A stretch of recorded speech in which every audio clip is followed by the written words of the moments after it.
cluster, the foothills cluster, and the wind sport cluster. And it's really important for us to plan this way so we can maximize the experience for the spectators, ensure that athletes are in a lively and vibrant community. It's easy for them to get from venue to venue, and that we ensure that transportation, security, and broadcasting cost are kept to a minimal.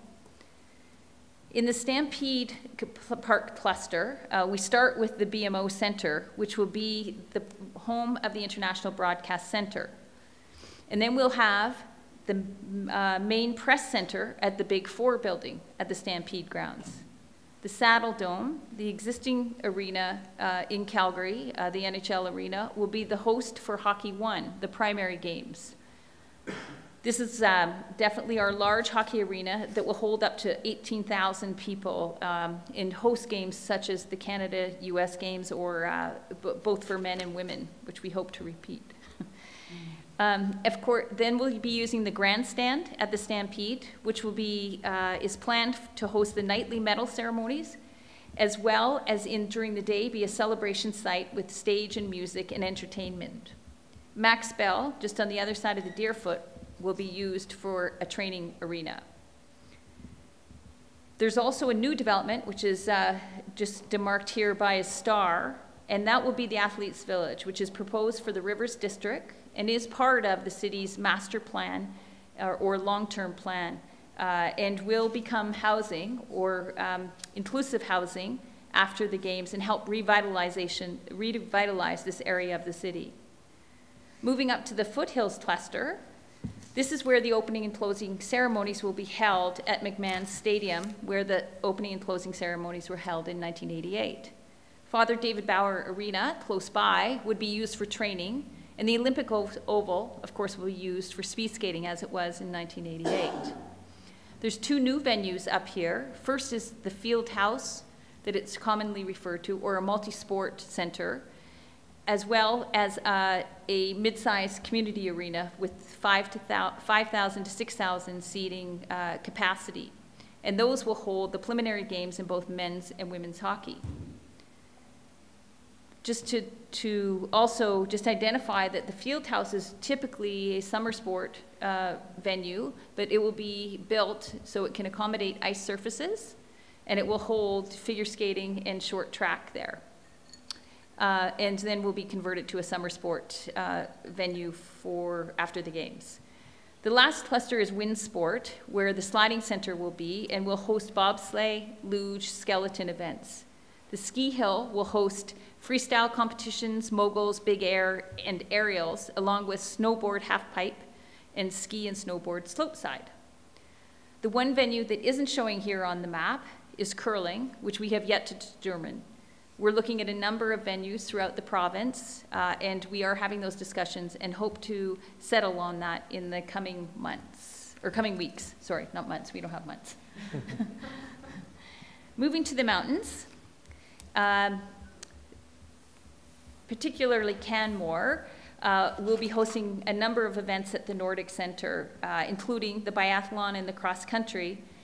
And given that we want to be a responsible bid, we are proposing that we're actually going to host ski jumping in Whistler Village.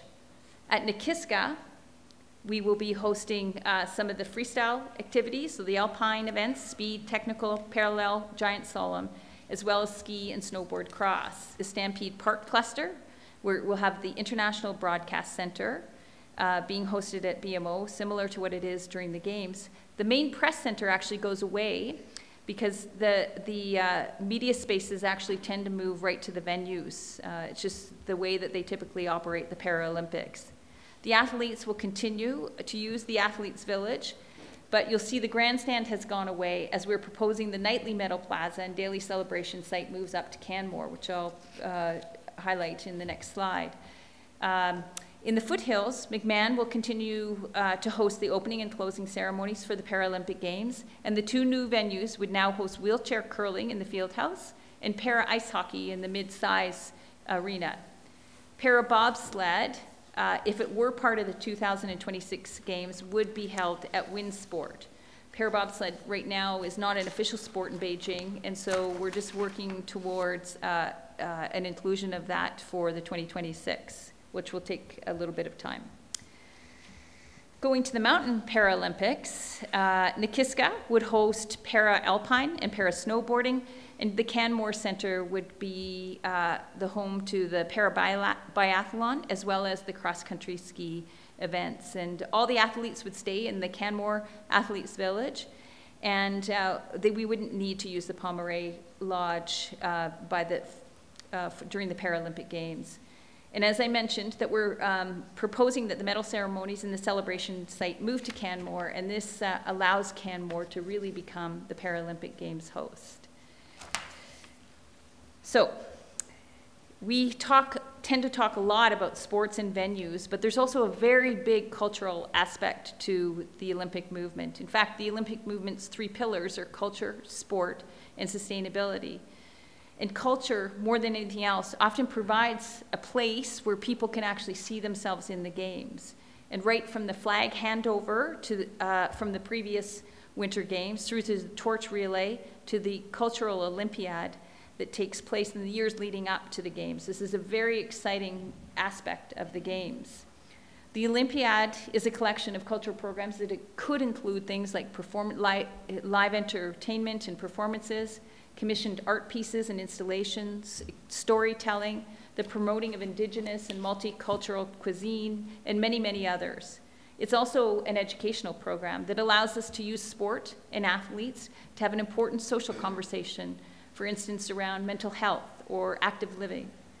The culture and education programs are co-created with the communities that we work with, and cultural organizations as well as the local governments. And we've already started the conversations, both with local and provincial cultural organizations, but we have a lot of time, obviously, to plan this out. They're not tied to any specific venue, so they can happen anywhere, even right across the country. And it's really a place for every person, every business, every community organization to think about where they want to be in 8 years, or 18 years, or by 2056. And the other part I'd just like to acknowledge here is that this has been very, very successful in the past. In fact, in '88, there was an Olympic art festival, and that took place during the same time as the Games, and it reached 1.25 million participants in that art festival, which was quite exciting. And then by the time 2010 came around, Vancouver Olympics, it was even more sophisticated, and it started actually with a 4-year program that lasted, that allowed us to reach over 5.8 million people. Certainly we have an opportunity to build on this in 2026 and really demonstrate many rich multiculturalism that we have here in Canada and the history of our country, as well as start to integrate digital activities within the Cultural Olympiad. Now, the part that everybody's always anxious to get is the budget. And I think there's a couple of things to remember here, and even when we were up here earlier, we didn't give you all the details on this, but it is important to understand that this budget has been built from the bottom up. So there are 30 to 40,000 line items built into this budget. And certainly this level of budgeting detail is typically done about 3 years prior to the Olympics being activated or deployed. So needless to say, it's a very sophisticated and robust budget. And of course, then what we did is we distributed our budget, both the operating budget and the capital budget, almost 2 months ago, out to all of our partners. Many of them, particularly the Government of Alberta, Government of Canada, and the City of Calgary, solicited support from accounting firms, and those accounting firms did financial review of every single line item. And we, as an organization, fielded more than 1,000 questions of the budget review. I think we can stand up here with great confidence and say that this is a budget we're very proud to put forward to all orders of government, including the town of Canmore, and we certainly feel that we are allowing people to make an informed decision because this budget is so solid. So the first question, which is, what is the public investment? There's many aspects to this, 5 aspects to this. The first one is urban development. In urban development, the entire cost is almost 50% or just over 50% of the entire budget that we're asking for all orders of government to contribute to the Games. Urban development includes 3 major parts. It includes new venues, which really is around the Fieldhouse in Calgary as well as the mid-size arena. It includes renewed venues, which if you were counting, there were 8 of them within Calgary. In addition to the mountain venues here in Canmore, the mountain venues in Nikiska, and of course the mountain venue in Whistler.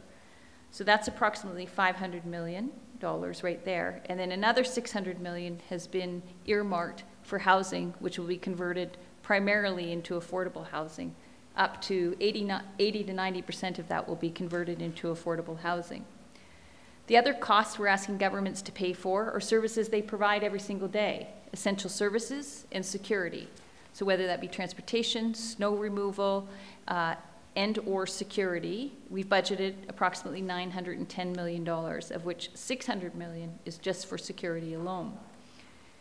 We're also asking the governments to set aside unrestricted contingency, which is about $120 million. So this means that it's not a contingency by venue, but it is actually a contingency that can be used for either capital or for operating cost.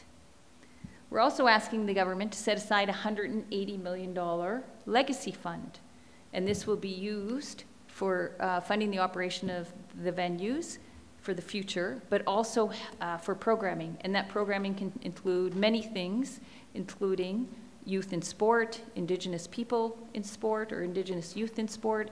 It can include culture. It can include environmental. It can include education. So it will be determined as we get closer to the Games. Then we're asking the governments to make a Paralympic contribution, because Paralympics just doesn't have the same sources of revenue, either broadcast revenues or sponsorship revenues, that we are asking them to contribute to the movement of the Paralympic Games, but more, as importantly, making sport accessible for our communities in the future. So the total cost of the public investment is $3 billion. I'm just going to really summarize this, but what is left behind is, as I said, 8 city venues that will now have an extended life cycle of 30 to 40 years that otherwise would not unless we hosted this Games. The 3 mountain venues will also have renewed life cycle, and then of course we'll have 2 new venues. And then of course the inclusive housing, which across the city of Calgary is affordable, attainable, accessible, subsidized seniors housing, which is greatly needed, urban Indigenous facilities, as well as up here would be athletes and coaches housing, in addition to the perpetually affordable housing. I think this is really important because certainly in the city of Calgary, we have the lowest percentage of inclusive housing in the country compared to the other 8 major cities. This is a significant gap, and all we're doing is accelerating the urban development that is already planned, but not necessarily earmarked with funding. So it allows us to build 2 new venues, it allows us to address affordable housing, and it allows us to maintain our strength in the communities as a winter sport center of excellence by extending the life cycle of these venues that are so well utilized across the region. We'll also have a legacy fund. And as I said, that legacy fund is going to be focused on programming, but it will also help with the operations of this. And we tend to talk a lot about the bricks and mortar or the steel and concrete of the Games, which that urban planning is really focused on. But our legacy is not just measured by the things we leave behind in the bricks and mortar, the concrete and steel. And my colleague Fergal reminded me the other day about a quote from a very established entrepreneur, Jim Rohn, and it says, "Whatever good things we build ends up building us." And I think this is the case when it comes to the programming that is focused on ensuring that we have inclusion and accessibility, that we encourage the community members to have healthy and active living, that we encourage and promote environmental stewardship. We encourage economic opportunity and cultural enrichment for our communities, and that we encourage value-based sport and, of course, transparency. So I just want to go to the games operation, the business of running the games. This is where it often gets molded into one number, but it really is two numbers. The public investment that we just covered in order to host the games, to upgrade our venues and build new venues, and then how much does the games operations cost? And if I leave town council and the members in the audience with one thing, is these are two very separate things. You know, and this is very important because the games operation is primarily self-sufficient. So even though the cost would be approximately $2.45 billion, we will get $2.23 billion in private revenues coming into our communities that we will not get unless we host the games. So what we're asking the orders of government to do is cover the remaining 9%, so which would only contribute to the Paralympic Games. And so it is really important that people understand this, because often people talk about the high cost of the games, and really sometimes the high cost is associated to how you advance your urban development schedule by investing in venues and infrastructure that is left behind. So the games is almost paid for. 91% of it comes from private revenues. Now, because we've done this sophisticated 30 to 40,000 line budget item, we're also easily able to identify what our opportunities are and what our risks are associated to this budget. You can see by the list that we have a lot more opportunities for cost savings than we do for risk for budget overruns. This isn't, and the opportunities are captured by the way that we've approached our contingency, which I'm going to go into a little bit more detail right after this. The other, which is a very healthy and conservative contingency, over and above the 120 unrestricted contingency. The risk transfer through insurance. So we know that the insurance that you can get today is much greater than what you used to be able to get for the games. And that includes things such as if we have a shortfall in broadcast rights, if we have, or revenues, if we have a shortfall in sponsorship revenues, if there's a loss of appeal for the games for whatever reason, if the NHL decides not to play or the games have just lost appeal, period, if we have a smaller venue, if we have a cancellation due to something that is uncontrollable or out of the control of the bidco or the hostco. So the risk transfer that we can get through that insurance that we can acquire is, or secure is much broader than it used to be. Security and essential services, although these numbers have been provided with the government, they're still working through them, and we know that we have been very conservative in our numbers, and we anticipate that we'll be able to finalize these in the next couple of weeks. Curling, as I talked about, we don't have a venue right now, but we've built capital into our budget that we may not require if we use an existing venue that requires no or little modification. And of course, we talk about the renewal of the 8 city venues plus the 3 mountain venues. And if we're running up against our contingency, then we can obviously modify the design of these and make some cost savings there. So it allows us that flexibility. When it comes to risk, we've identified domestic sponsorship as one. So we've made an assumption that we're going to have an 18% increase in domestic sponsorship. So not the sponsorship that comes from the IOC, but we as bidco and hostco go out and secure throughout the country. In 2010, they were very successful, and we're saying we're going to build on that success and have an 18% increase. It's important to acknowledge the fact that in the summer games, for the same time period, so 2012 through to 2020 and 2024, for Tokyo and for LA, that they're anticipating a 30% increase in domestic sponsorship. So 18% for the Winter Games is relatively conservative, particularly when you think about the value proposition we have to offer. We have athletes that are earning way more medals than they used to do, and certainly in '88. And so we can see that domestic sponsorship in the form of the sponsorship the Canadian Olympic Committee has been able to receive over the last few years, or since 2010, which is 4-fold compared to what they had in 2010. So it's a stronger value proposition, and our ability to secure sponsorship is much greater. So even though we've identified it as a risk, we still remain relatively optimistic about it. And of course, then there's the global risk, just things we can't predict. The economy, what is going to happen to NAFTA, and some of the tariffs that we're seeing in the news the last couple of days. Obviously, there's social issues that are being faced around the world that might have an impact on us, and of course then security, if we're at security risk as a country.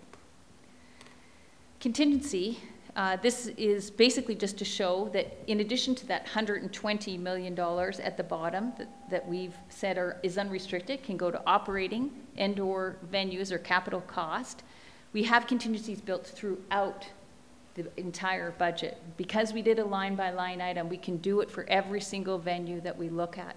The new, the renewed, as well as the housing. We've built a contingency into the domestic sponsorship, and we've built another contingency into the games. So if we don't have any budget overrun, at the end of 2026, we will be standing there with a contingency, unspent contingency of $1.1 billion. And those funds will either go back to the governments, all orders of government, depending on how they split it, and or go into legacy programming that can enhance what the programmings and the, particularly around the social issues that we want to address. So, now as an economic developer, I get very excited about this last part, so I'll try not to spend too much time on it, but what we're looking at from a ROI perspective is a number of things. We're going to look at what I would call primary economic drivers. So what are the dollars coming into your community that would not otherwise come into the community? The next thing we want to look at is wages and or job creation. Often some economists use job creation, some use wages, and it really depends on the way you want to measure it. GDP increase that comes just from the games.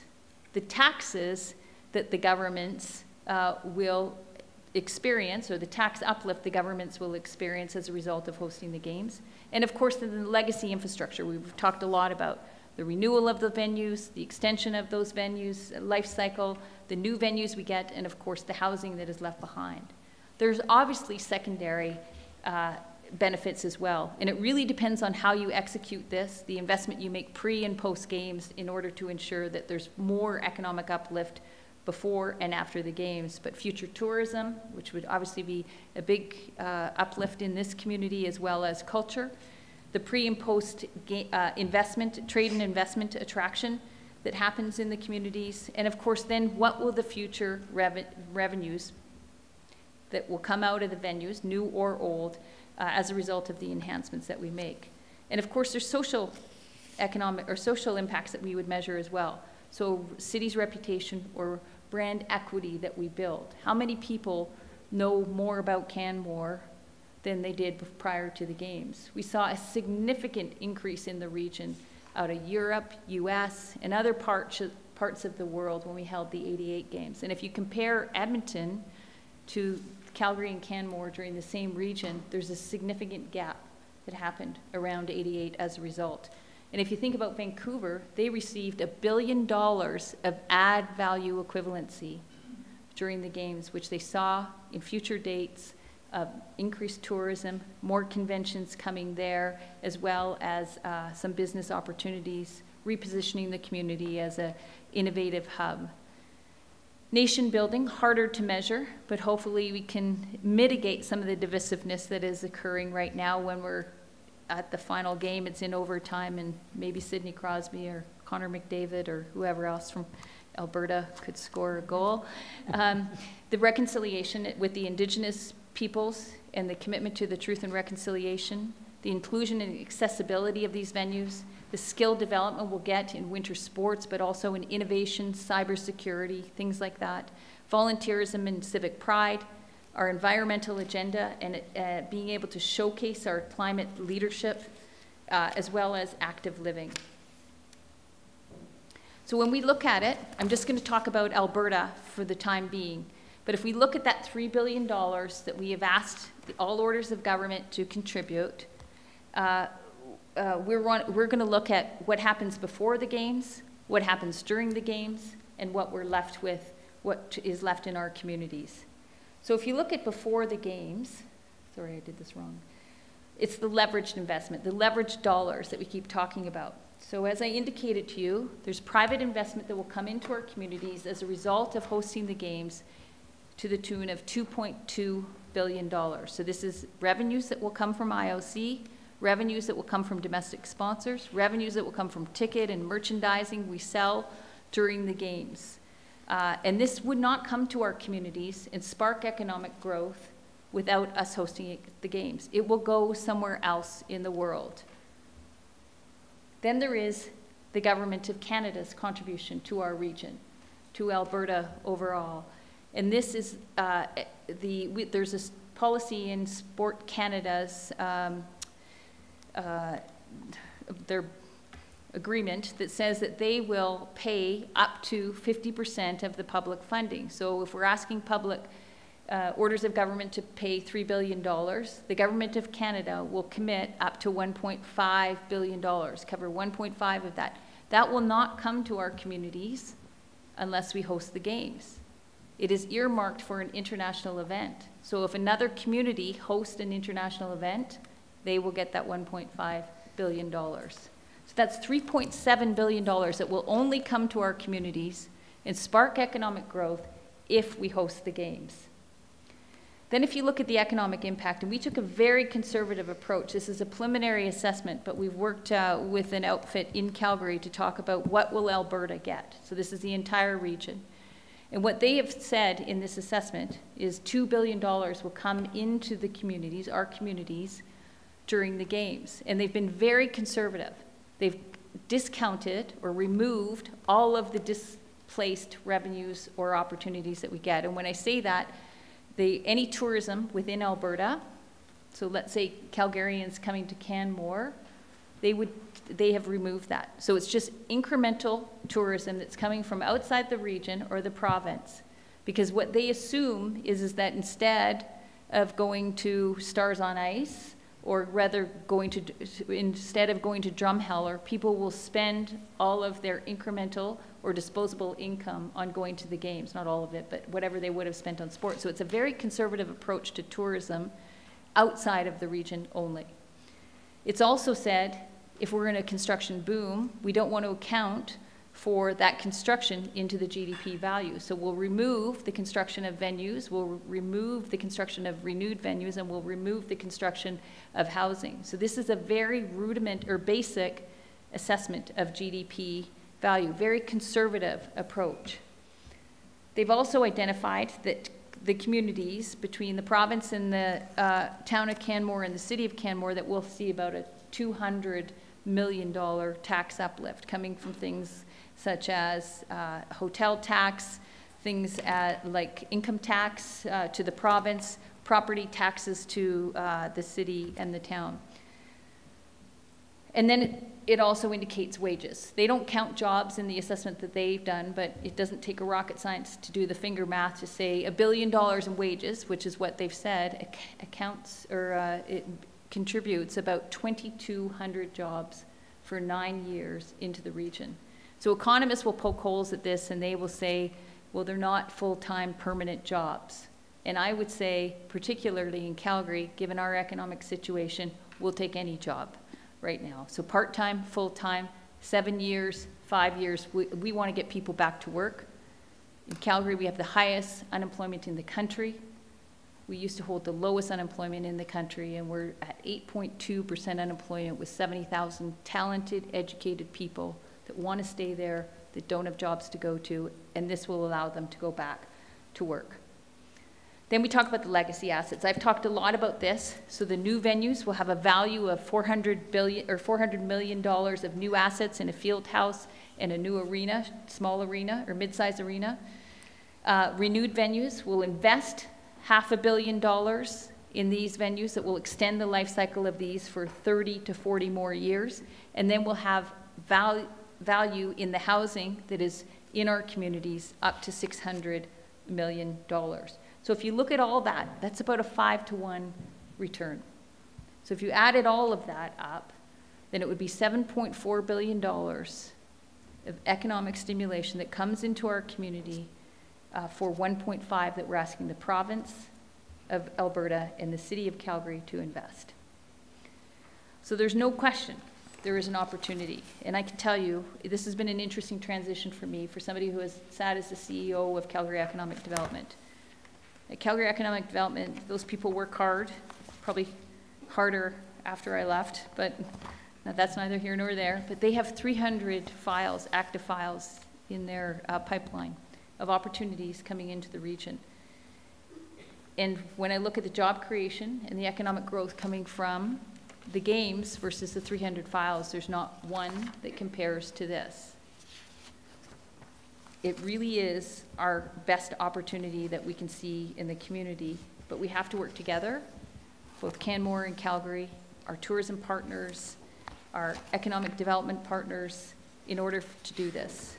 But there is no question that Canmore and Calgary can show the world that we can do it better than anyone else.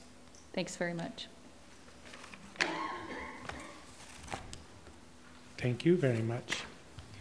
Part of the package that you presented for the meeting was the draft host plan, which you've sort of highlighted from. I'm sure there's a number of questions. An initial question I have is around the date you noted for the IOC candidate city decision. So what information would the IOC be basing that decision on, do you know? That's a great question. So on January the 11th, we will submit what we call a candidature questionnaire, or a bid book. It's a very technical document of where we're asked 134 questions, and we've been working with our partners for several months to build that bid book, and the IOC will go through the assessment of that, and then we will be invited to meet with them several times between January the 11th and September 11th to, for lack of a better term, promote our product. Given that I believe there's only, is there 3 candidates or 4? There's 4 cities competing, yeah. 4 regions competing, I should say. Yeah. We had, in Italy, Turin dropped out, but we're anticipating Milan and Cortina will still submit a bid. Mm-hmm. And I guess this is just throwing a dart, but in your estimation, is it likely that the IOC would give the nod to all of those cities as candidate cities? I mean, given the small number of cities that are showing interest? On October, in October of this year. We can't speak for the other cities. All we can talk about is our relationship with them, and there's, not that we can guarantee it, but there's nothing that they're saying to us that would give us an indication that we won't be a candidature city. But we can't speak to the relationship they have with the other cities and or sure. the discussions that are happening. But I would say this, though. We know it's stiff competition. Pardon me? We know it's stiff competition. So whether there's 3 or even if there's 2, we still know that some of those cities are really very, sure. very strong as winter sports cities. Yeah. I'm just assuming that the discussions at the IOC for that decision will be much different than they would have been if there was 10 potential candidate cities or some such number. I mean, given there's 4, it will change the color of the conversation, I expect. I have some questions that I've made note of through reading the draft host plan and through some of the other presentations we've had in the past, both with yourself and with admin and in other venues. And I think it's worth noting initially, at least from my perspective, that Town Council, Canmore Town Council, will have a very Canmore-centric perspective on what's being presented and what decisions being asked to make. So as a resident of Alberta and of the country, of course, the contributions expected anticipated from senior levels of government, and the financial plan is important to understand. My perspective as the mayor of Canmore is how will this play out in the town of Canmore, and is there a benefit to the town to support moving forward with the bid?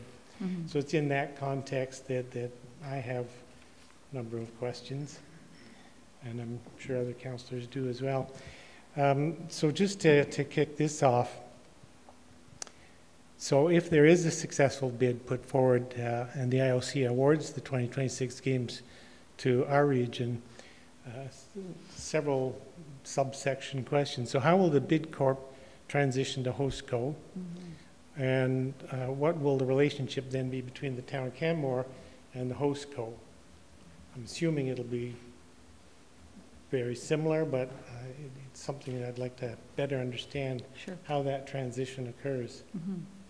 Yeah, we are just working through the governance right now, so we haven't finalized it. We've received good advice on it, on how we will set it up, but the town of Canmore would be considered an equal partner along with the other orders of government. And so with the Government of Canada, with the City of Calgary, the Government of Alberta, as well as the Canadian Olympic Committee and the Canadian Paralympic Committee. So we would have a whole team that would be represented there, and they would work with the host co. So you've indicated that if things should play out that way, you would continue on in the similar role with the host co as you have now with. I would. Yeah. Yeah, no. No, okay. I misunderstood. Don't make me commit. So there would be an entirely new organization. Yeah, it is sometimes common for the CEO of the bidco to also become the CEO of the host co, but it's not predetermined. Okay. And so what we would work out is we would have a transition period, of course, that the bidco would remain in operation until the host co was fully operational. There would be a lot of talent in the bidco that would move forward with it. You know, it's not predetermined though if the CEO or the chair, but we would try to ensure as much continuity as possible to ensure that there's a smooth transition. So currently, the town of Canmore has a seat on the board of the bidco. Mm-hmm. Is it likely to? Should we expect that there'll be a similar board created with similar sorts of representation? It works a little bit differently when it gets to the host co, and we're just working that out, but they would be a very active and relevant partner.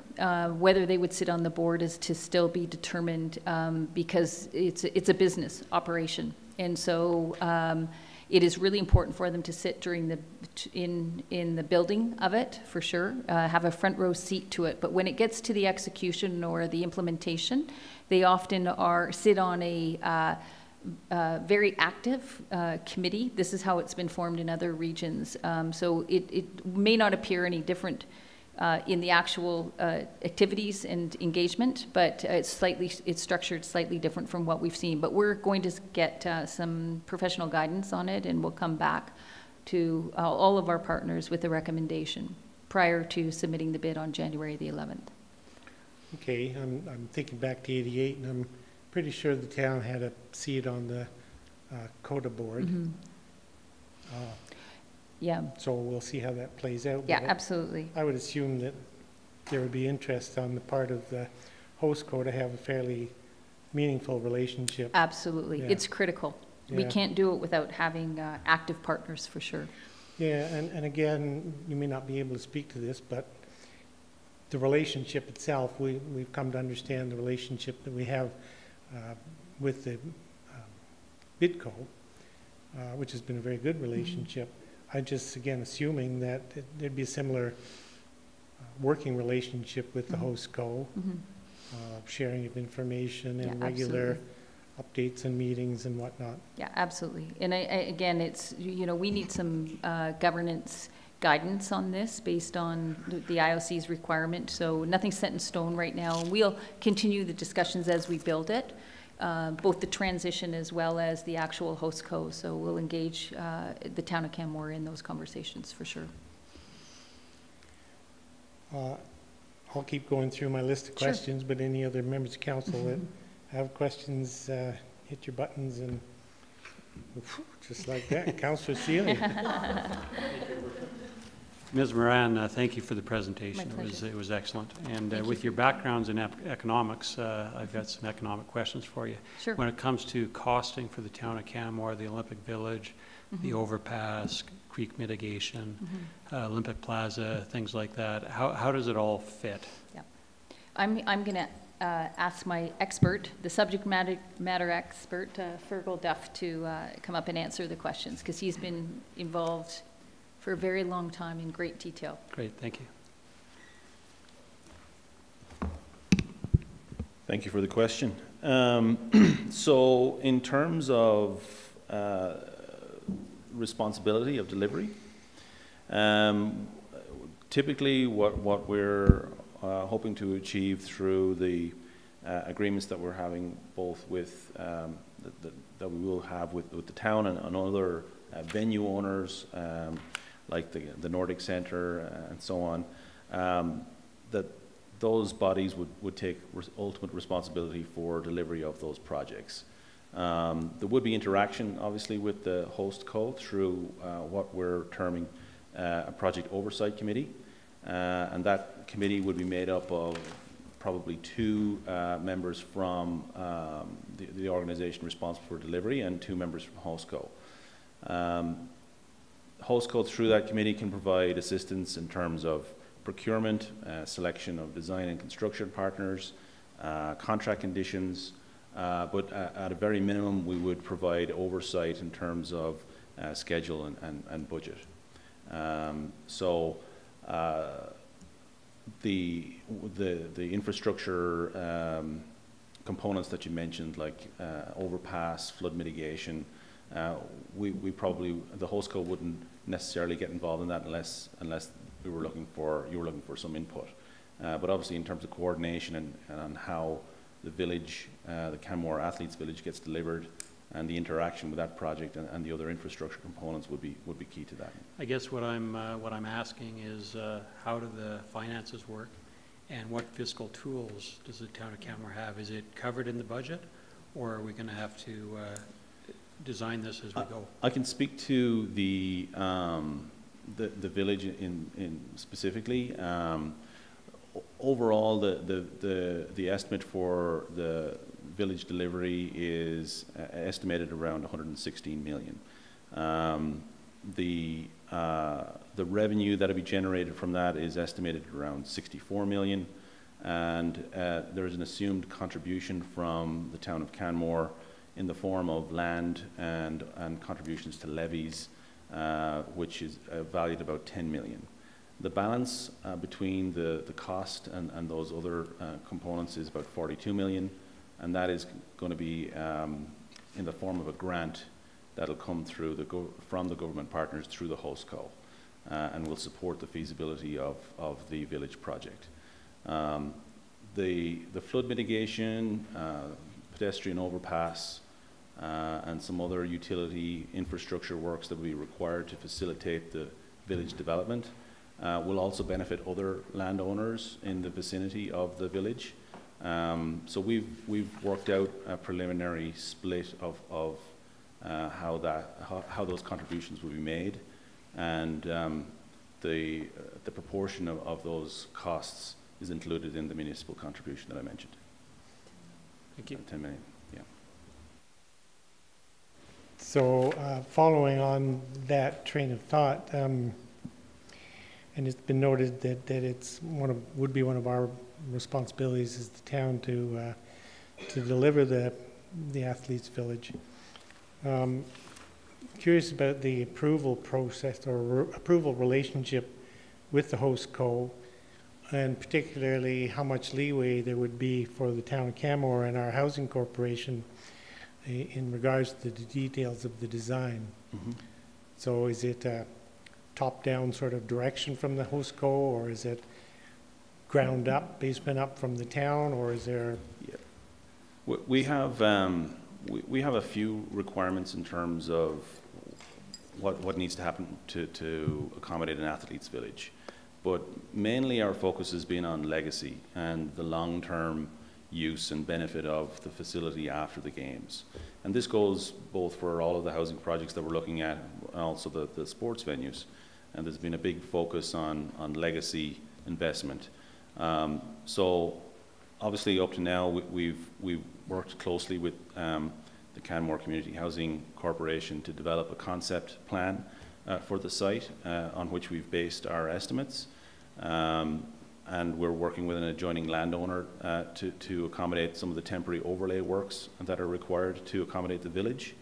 But we would definitely be looking for continued involvement from CCHC and the town to develop the details around what those particular housing units might look like, the mix of different types of units and so on. And that sort of detail obviously won't occur before the games are approved. So that's detail that will be worked out over the next couple of years. Yeah, we will aim for the village to be delivered just in time. So at the end of 2025, where the first occupants of the completed units will be the athletes and officials who are accommodated in the village. Mm-hmm. So working back from that, the latest that we would start our detailed planning process would be sometime in late 2021. But we could start sooner than that, and would probably benefit us in terms of getting the details right and getting a good competitive bid process for the construction and so on. And you've noted that you have been working with CCHC administration, and there was a presentation to the board, and it would seem that the high-level planning detail is well received by CCHC. It fits the style of housing or yeah, the perceived we tried needs. to respond to the needs that were expressed to us from CCHC in terms of the size of units and the types of people who would need to be accommodated in those units. So we've a focus mostly on larger format units, 2 and 3 bedroom units. Then the total number of units required, or there's a number of beds required. It's anticipated that would be repurposed afterwards into 240. There's 242 units currently contemplated in the village. That converts into about 1,200 or just over 1,200 beds for village use. There's some small conversion costs associated with it, because in the initial delivery, they'll be in a kind of a hotel format. The living rooms of all of the units will be additional bedrooms. That's how we can get the extra accommodation in there. So post games, some temporary walls will be taken out, and the units would be presented to the public as conventional style units that you'd be familiar with. And 24 or 10% of the ultimate number of units would be dedicated to wind sport for athlete and trainers? Yes, that's the current thinking on that. About 10% of the units, or 24 units, would be dedicated for athletes and coaches who are active in training in the Bow Valley. And then the remainder, approximately 220 units, would devolve to Town of Canmore and our housing corporation for management. And wondering if there'd be any constraint placed upon the Town of Canmore or the Housing Corporation prior to the games regarding the marketing of those housing units for post-game occupancy. So arguably, there's a number of scenarios that might play out, but arguably the Town and Housing Corporation may choose to release a number of those units as full-on market housing to bring in revenues to offset the costs of the village and other infrastructure. Would you expect any sort of concern from the host co on that sort of pre-game marketing of units? We think that the town and the housing corporation would be best placed to come up with the most feasible mix of market and non-market units for that development. You're more familiar with what the needs are and what the most responsible way of introducing that number of units into the market might be. So we wouldn't have any concern. In terms of pre-sales and marketing prior to the games, we would probably encourage, you know, anything that makes the project more feasible and affordable from your point of view, in terms of finance costs and so on. You know, there may be some restrictions on references to IOC or the Olympics in your marketing materials, but we can definitely look into that.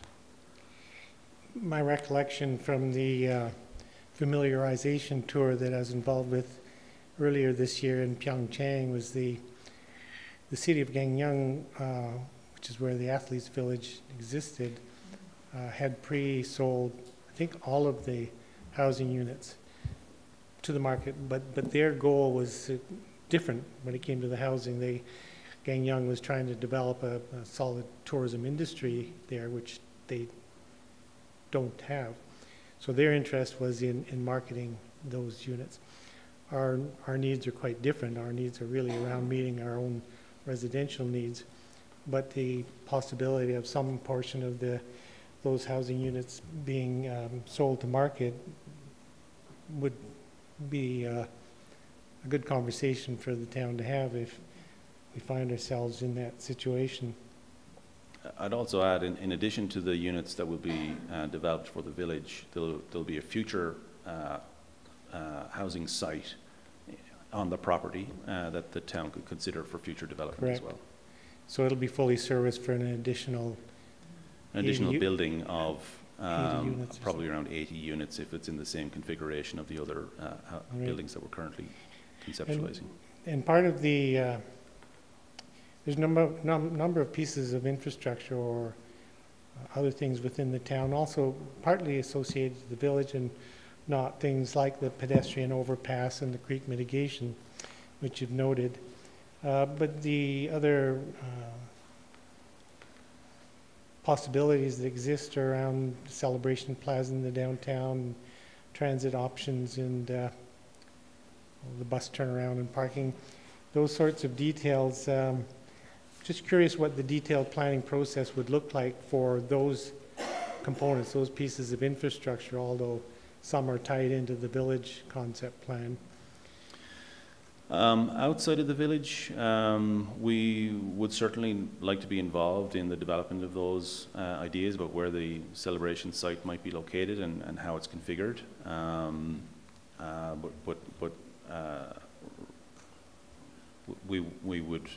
We would only be involved as much as you'd want us to be. Make note of that. There are some logistical and operational requirements associated with a celebration site, particularly if it's a medals plaza for the Paralympic Games, that we'd have to take into consideration. And we could definitely consult with you on what those might be. They're not hard and fast rules, requirements by the IOC. It would mostly be responding to security concerns of the local and federal police. Sure, and that would be, I guess, the obvious issue is security. And to that point, so if there's for argument's sake, say there was a celebration plaza established in the downtown core, which we've been planning for several years to do some civic corridor redevelopment.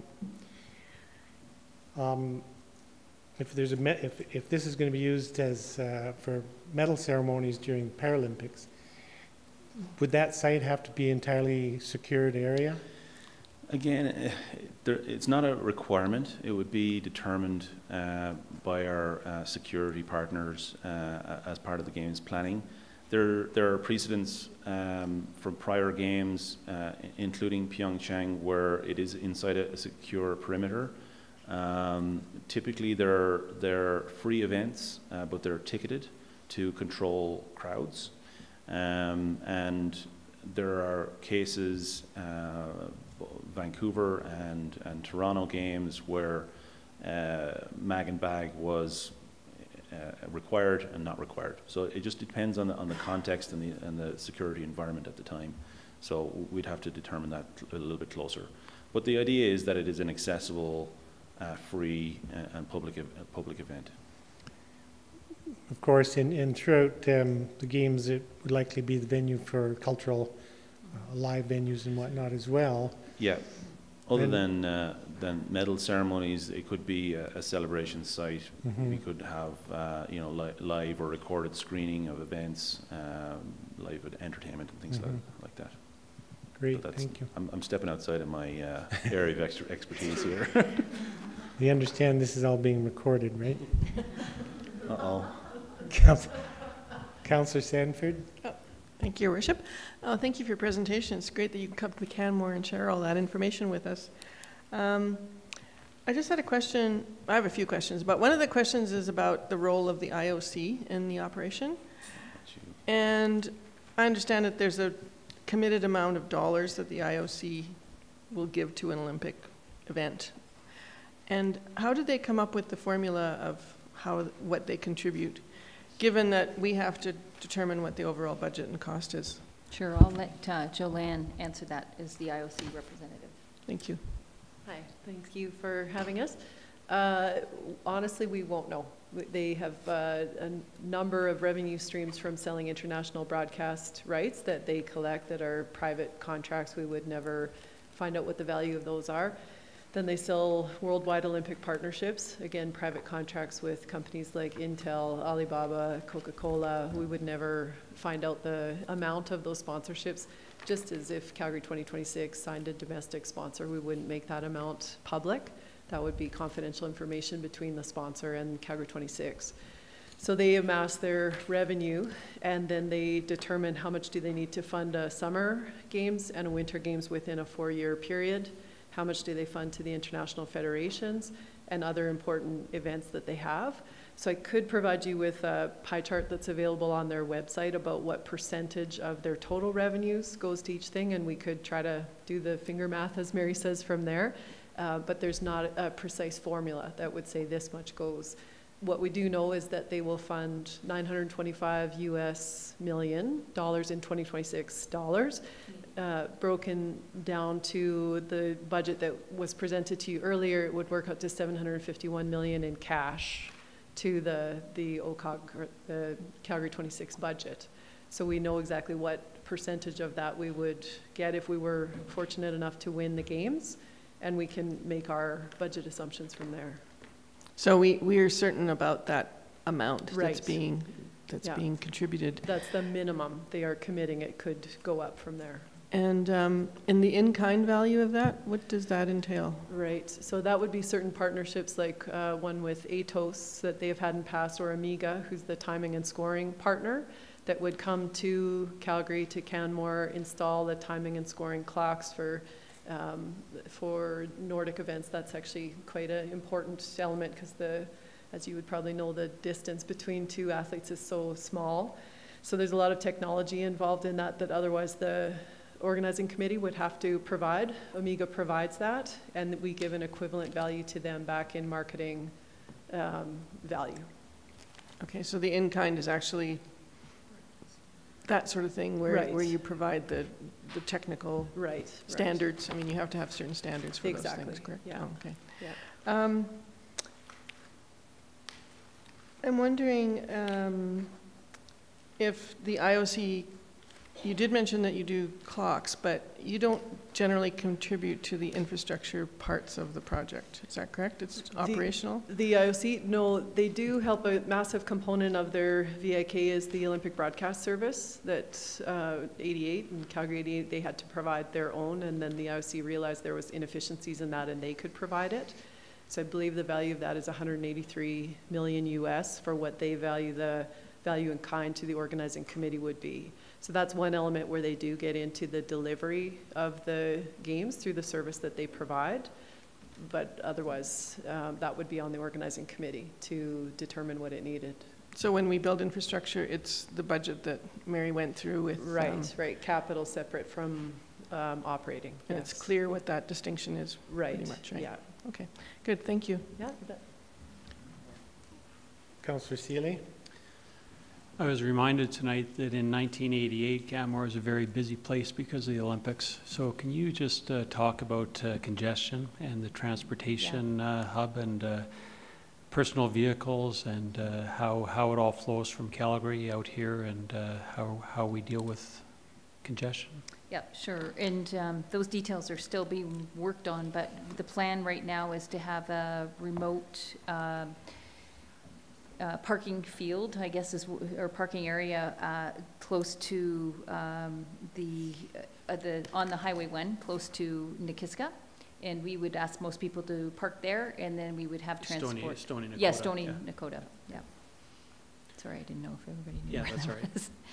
was. So we would utilize that as a staging ground, and then, of course, we would transport people into Canmore. Yep.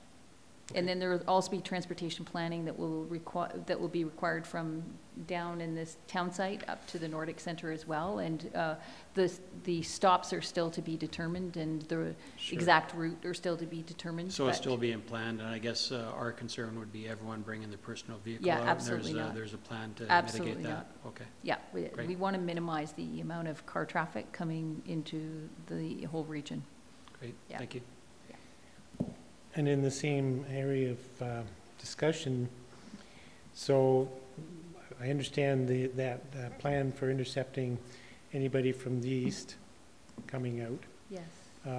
which has happened before and it's worked well.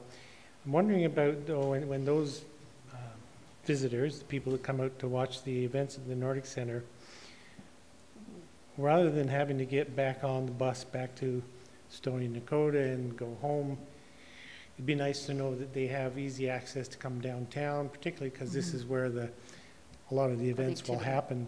So is there,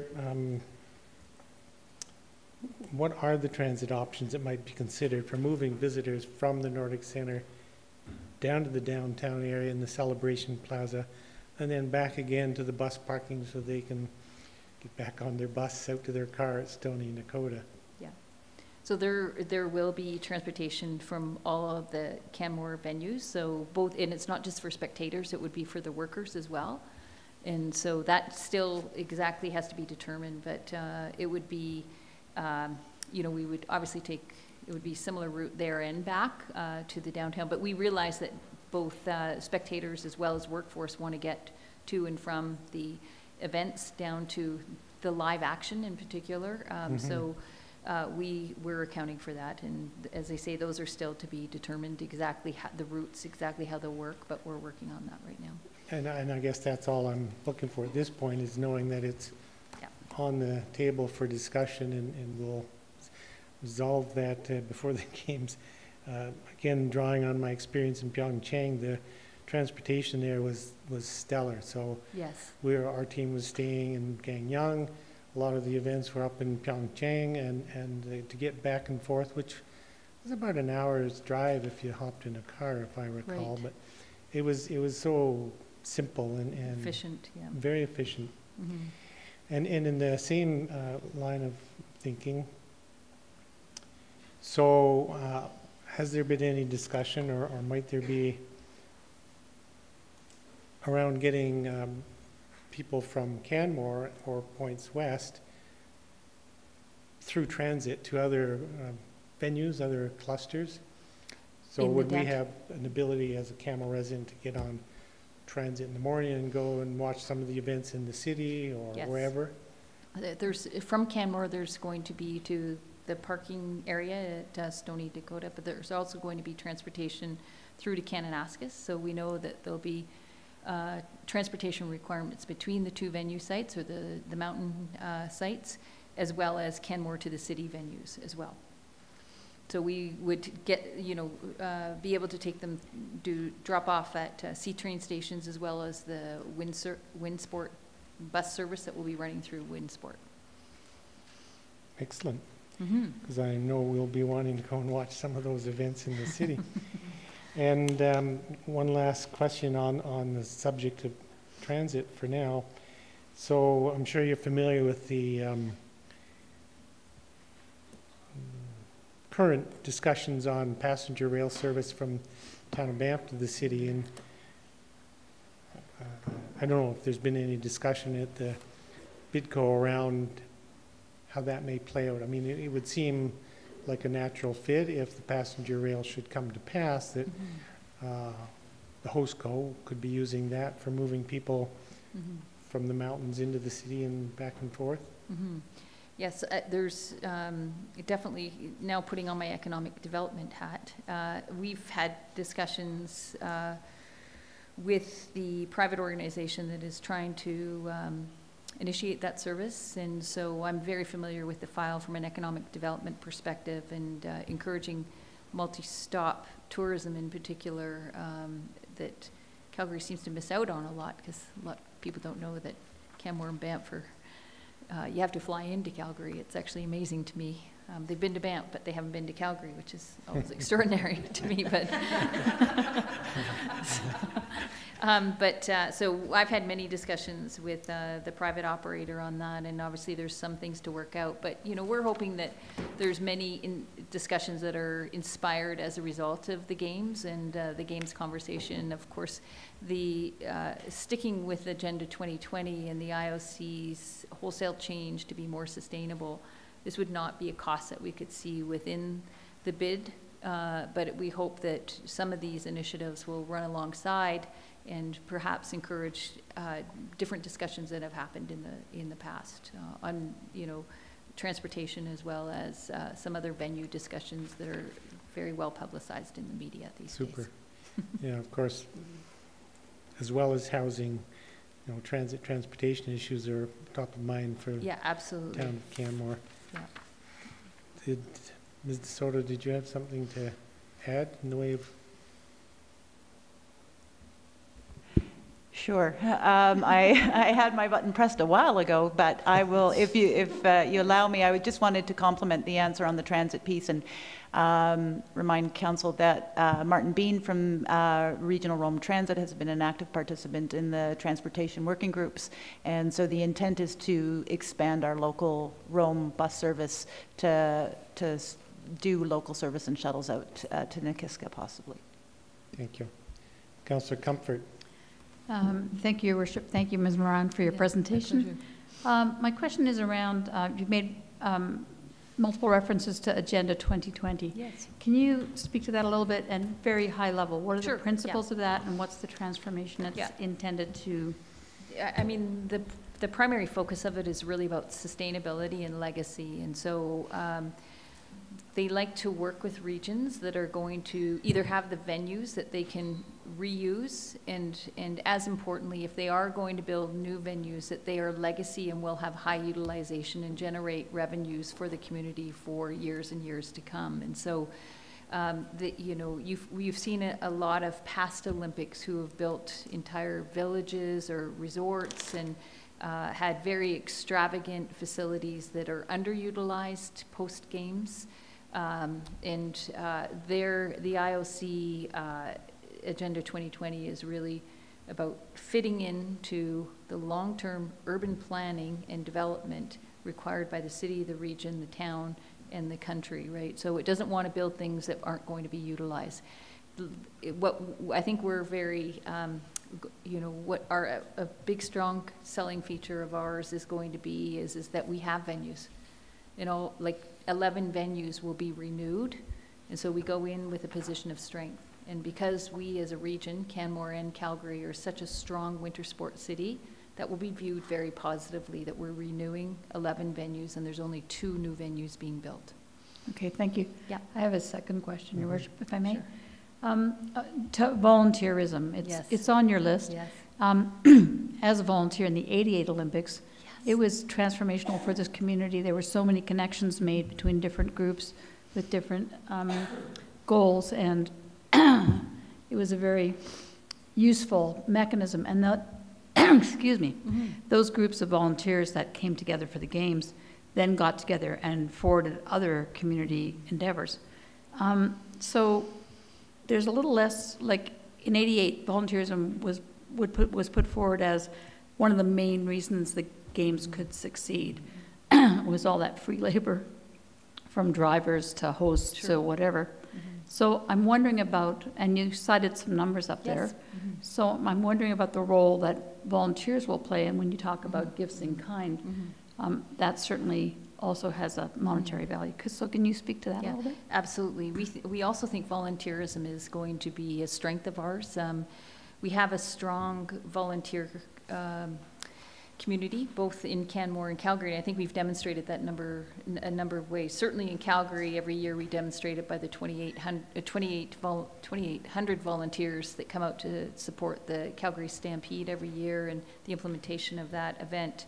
But both communities saw that in quite a well-publicized way during the flood, and how we helped each other out and in a time of trouble. And so I think that this is a great opportunity for us. We have the highest volunteerism in the country. We're very fortunate that way, and so we do think that this is going to be a very strong selling feature for us going into the bid as well. And we anticipate, it's interesting because some of the polling we're doing right now will indicate, and I'm not going to cite numbers because we're just collecting the data right now, but I can tell you that when we ask people, do you support or not support the games, the numbers are, a little lower than I would like to be. When you ask them if they're going to volunteer, it's very high. So even if they don't support the games, they're going to come out to volunteer if we get them. So interesting. Thank you. It was a great question. Thank you for the question. Just jumping tracks here a little bit, could you just talk a little bit for council's sake, but also for the members of the community that are here, about the multi-party agreement, which is still in process, and what it is and when we might see that? So I talked a little bit about the policy that's within Sport Canada, that the Government of Canada will support up to 50% of the public funding, which would be up to $1.5 billion. But it is still to be determined between the City of Calgary as well as the Government of Alberta on how the remaining 1.5 is split. And so, and also with the Government of Canada, they need to determine what they will pay for versus the other orders of government. So those conversations are going along at a healthy clip. We hope and have a verbal commitment from all orders of government that they will be able to give us an indication or a commitment by 30 days prior to the plebiscite that will be held in Calgary. So we anticipate that we'll have a expression from them of how they're going to split those costs, the $3 billion. So they've got a lot of work to do as well over the next 30 days, but they are having conversations every single day.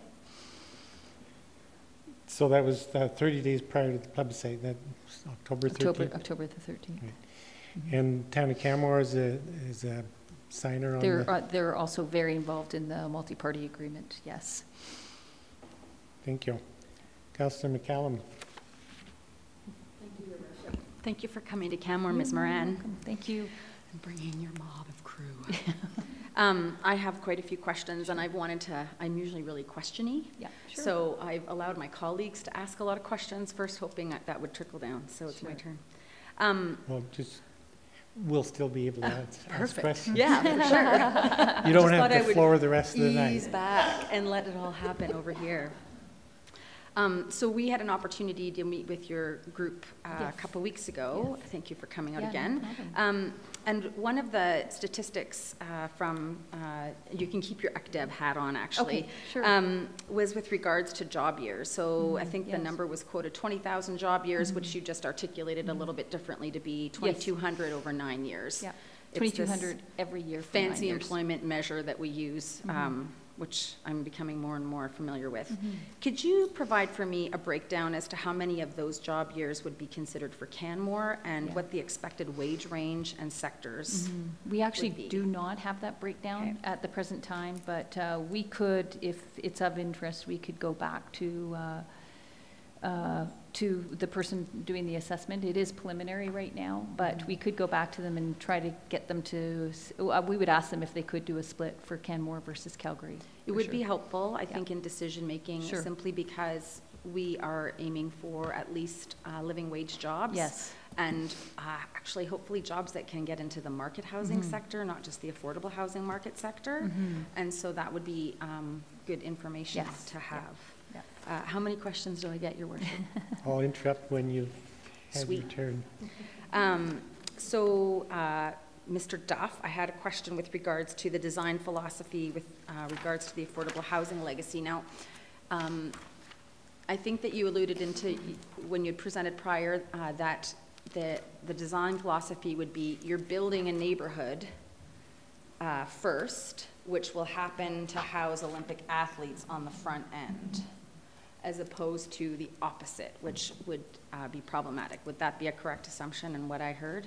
Yes, that's correct. Yeah, Excellent. we're more focused on legacy than Awesome. yeah, That's the 50 great days. to hear. In reading the hosting plan, there's discussion about fees. So there's conversation that Government of Canada would sort of waive fees, that the different orders would waive certain fees. So within the town of Canmore's contribution to the affordable housing legacy is our offsite levies, building permit, all those kinds of fees. That is to be assumed, correct? Okay. Yes. What other fees do you see the town of Canmore having to waive? So, like if, I'm expecting that there'll be a lot of builders that will come into our community to do this building, because I'm not sure that we actually have the capacity within our development to take on such huge projects within a short period of time. So with those, like the business registry fees, would that be included in that, or would those vendors be expected to participate in those fees? I know that's pretty weedy. Yeah. But I wouldn't expect a waive for that. I mean, it'll still be a competitive environment, and it'll be an opportunity for contractors to work in this region if that's what they choose to do. So I don't see that there would be a need to waive other fees. We've built in the offsite levies, certainly within the contribution.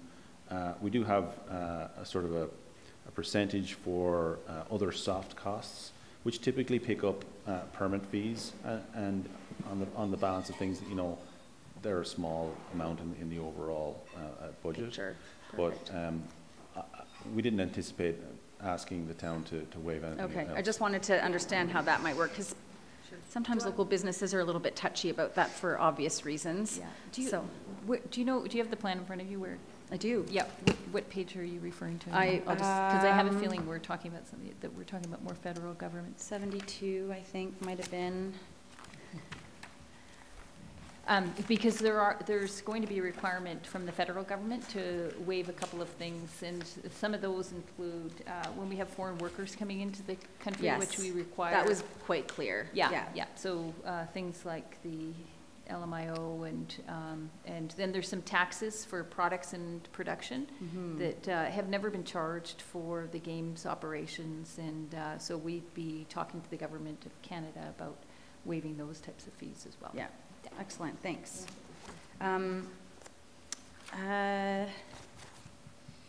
While you're thinking all that, give Councillor Hillstead an opportunity to ask his question. Thank you for your presentation. So it says the capital cost estimates for the sports venue projects are at a level 4 cost certainty, and the housing projects are level 3 cost certainty. Can you just talk about? Sorry, can you repeat? I can hardly hear. Sorry. So it could be me. The capital cost estimates for the sports venue projects are at a level 4 cost certainty, and the housing projects are a level 3 cost certainty. Can you just speak more to what exactly those Sure. Do you want to talk cost about certainties are? Sure. Yeah, that terminology is mostly referring to the city of Calgary. I'm not familiar if you guys have the same terminology for levels of accuracy in estimates, but level 4 is typically square foot rates that are applied on a conceptual level for developing cost estimate. Level 3 is a slightly higher level of certainty, and because a lot of the housing projects are based on actual concept level designs, we have a higher level of certainty around those numbers. Perfect. Thank you. Councillor Mera? Thank you, Your Worship. Thank you, Ms. Moran, for your your presentation. You've answered almost all of my questions. I do have a question regarding volunteerism. You said there's going to be 18,000 required volunteers. I know we were part of that in 1988 in Canmore. I know the security bill is $600 million. Will any of that money be spent on checking out volunteers because of the changing dynamics of the world? Yeah, volunteers will have a police check done, I believe. I don't know if it comes out of that budget item, though. I can't answer that 100%. That's, I think, more for the operations of security. But we can go back and check where in the budget it is. Okay, thank you. Yeah, you know, we're looking for, in '88 there were 10,000 volunteers, and of course we're looking for 18,000 this time. So we'll have to ensure there's some security checks done for sure. Great question. Thank you. Councillor Sanford. Thank you, Your Worship. I wonder if we could get a list of the legacy assets that we accrued since 1988, since the Olympics in '88. There were a number of things that we had as carried forward as legacy projects, and do we have a list of that? I think that there's a list in the report coming up, isn't there, around the legacy projects? There's a proposed legacy opportunities given the 2026 bid proposal, but I believe Councillor Sands was asking about the legacies from '88. So I don't think that's in the report, but I think I know them all. So, you know, of course, the Nordic Centre, the curling rink clubhouse, the golf and curling clubhouse, and the old pool site, which is now the new gymnastics site, were all built in support of the Athletes' Village. That was roughly sat around where the high school exists now and the high school field. So there were temporary structures there that were the Athlete Village, and so the amenities for the Athlete Village were permanent structures that were repurposed post-games as the Golf and Curling Club clubhouse. A small minor legacy that isn't often known is the old daycare rink site. So because the existing arena was being used for training or athlete purposes, we built the outdoor arena to allow minor hockey to continue to function during the '88 games. So that outdoor arena, or the outdoor boarded facility, is a bit of a legacy as well, and that's being reconstructed now. So almost all of those facilities have gone through their own renewal in the last little bit. Yeah, I don't think a lot of people in the community know all the detail, because we always think of the Canmore Nordic Centre as our legacy, but there were a number of other features. Thank you. Just looking at the guiding principles in the hosting draft plan B1, number 4 is one of the guiding principles is to mitigate adverse impacts to residents and the region's environment. And I'm wondering if you could just expand a bit on that. Sure. Yeah, there are a number of initiatives under this, including the one I mentioned during the presentation, is that we'll look for a zero waste operation or a zero waste goal that we'll set. But in addition to that, when we're obviously selecting legacy venues will help reduce our environmental impact. But we will also, this site selection for the new venues is actually a place where there's an existing building or existing sport facility on right now. So we won't be making any larger or massive imprint or footprint on the environment. We'll also be looking at building LEED buildings. And we will also, for anything particularly at Nikiska, we'll be doing, if there's any trees that need to be removed due to the Federation of Skiing, the FIS's requirements for the course, then for every tree we remove, that we will be planting 50 saplings.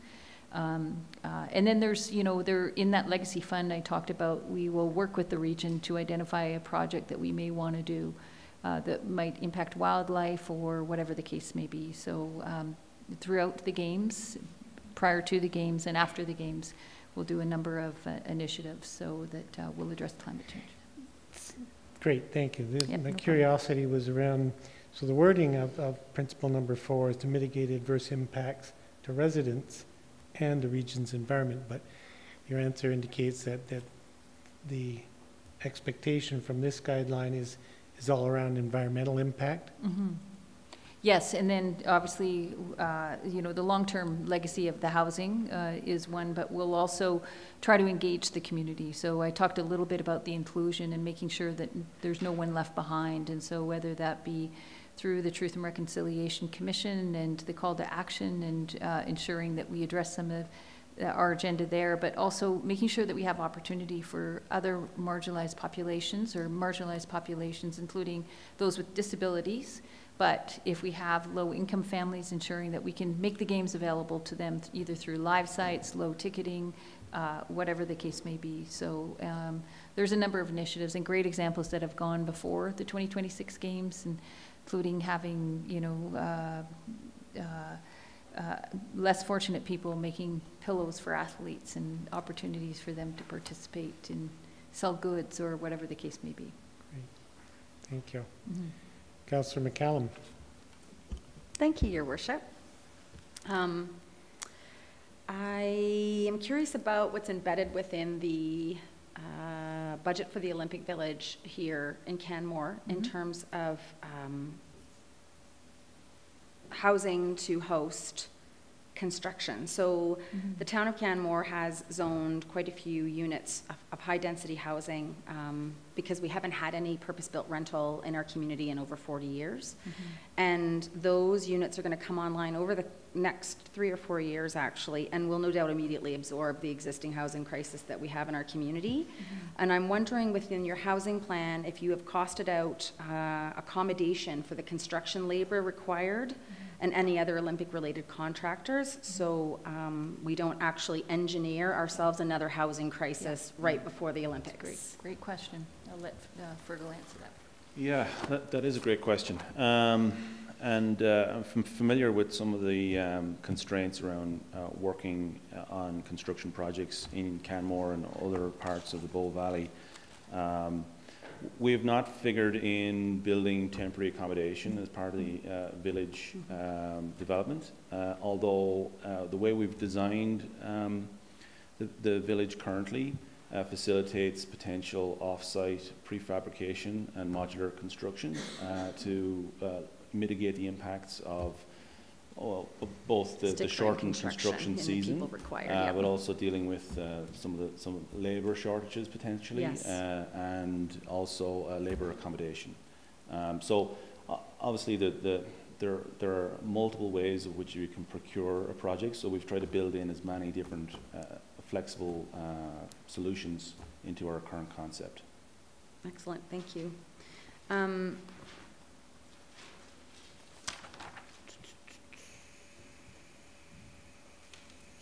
Are there any other Olympic legacies that are being considered that perhaps Canmore Council hasn't been made aware of that are within our region in particular? Well, much of the programming will be developed. So the programming is not finalized by I'm thinking about infrastructure. Nope, I think that's it. The lit ski track. Maybe. Yeah, I mean, they're at the Nordic Centre. There's a portion of the budget which is related to an upgrade of an area at the Quarry Lake parking area, which is going to be used as a transport mall. We can potentially coordinate with the town of Canmore in terms of your long-term. No, it's actually not. I'm not asking for more. I'm asking if there's any other infrastructure that the BIDCO has been having discussions with in other, with regards to other, like we can see clearly within your presentation what the legacies are you're looking at. I'm just wondering if there's any other unknown legacies that have been discussed with any other organizations that we might want to be made aware of. You're thinking of particularly the Nordic Centre? Highway to the east of us? Highway to the east? No. I'm not sure what you There's mean. no, there's been no discussions like that. Excellent, thank you. If you're hearing, we'd be interested to hear. Yeah, well, I've been hearing that there's a field house planned up at the Nordic Center. No. That came out in the last couple of days, No. and that was a bit of a surprise. News to me. Okay, perfect. No, there's been no discussion about that. You know, I mean, it is important to acknowledge the fact we haven't landed on the curling, and Yeah, but of course. with the money, That's not within our region Yeah. expected. yeah, no. No. Ms. DeSoto, you had And something down? it would also have to be within the budget allocation, which does not require a new build, or it does not afford a new build. Gotcha. Thank you. Yes, I would like to shed some light potentially on the Fieldhouse discussion up at the Nordic Center.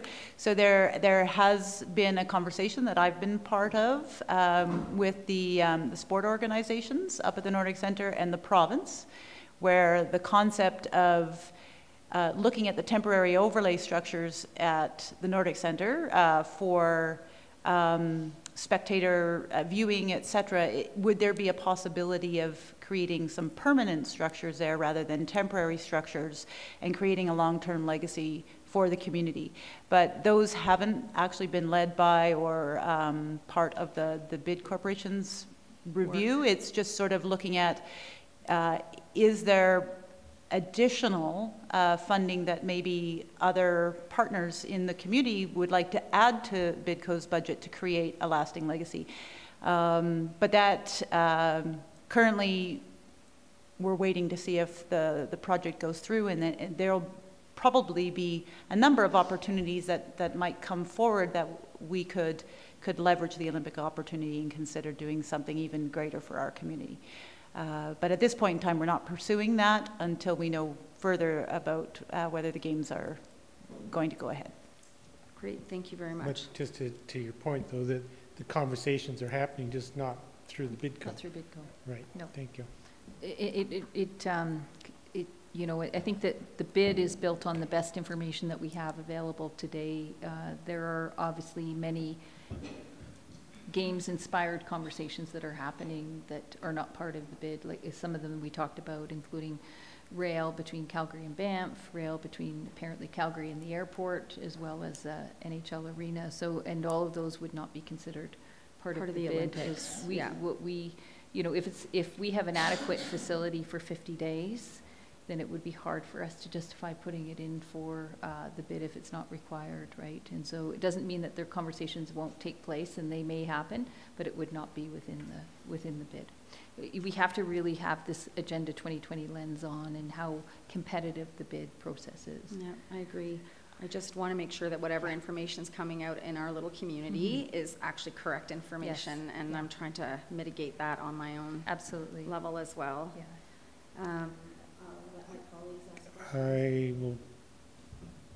I will give the floor to Councillor Comfort. Thank you, Your Worship. So my question is one I think that certainly is in my mind as a spectator, and having had kids that competed in amateur sport where drugs and performance-enhancing drugs were a problem.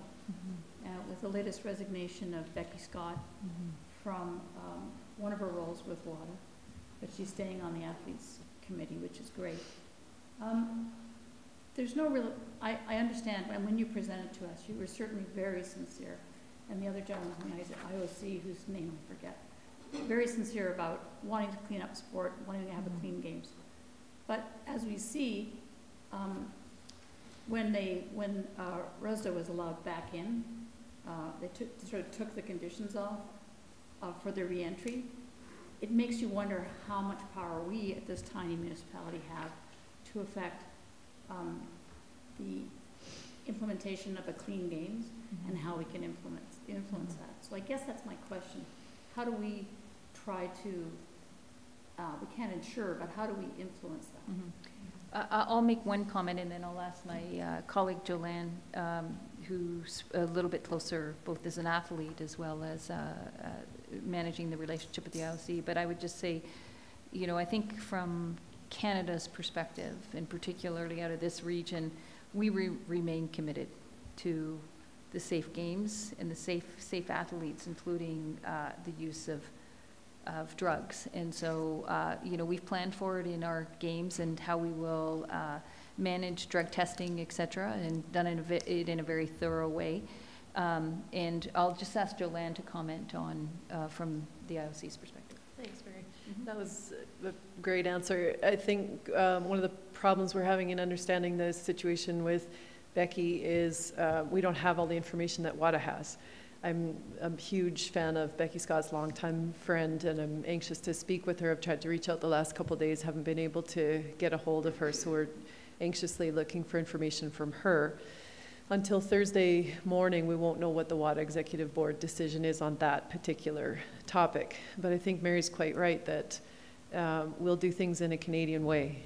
And whatever USADA or other countries are going to do, we know that we have the highest standards of testing in this country. We put our athletes actually through a lot of trouble to get those tests when we want them at any time for spot checks.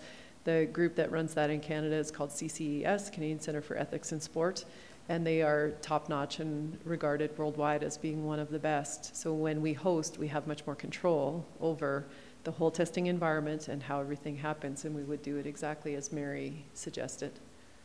Okay, thank you. I think also Dick Pound was a warrior in this regard, and as a member of the IOC, he certainly was one of the, well, he's not really a foot soldier, is he? But as a, you know, one of the people early on that championed this initiative. So, thank you. You bet.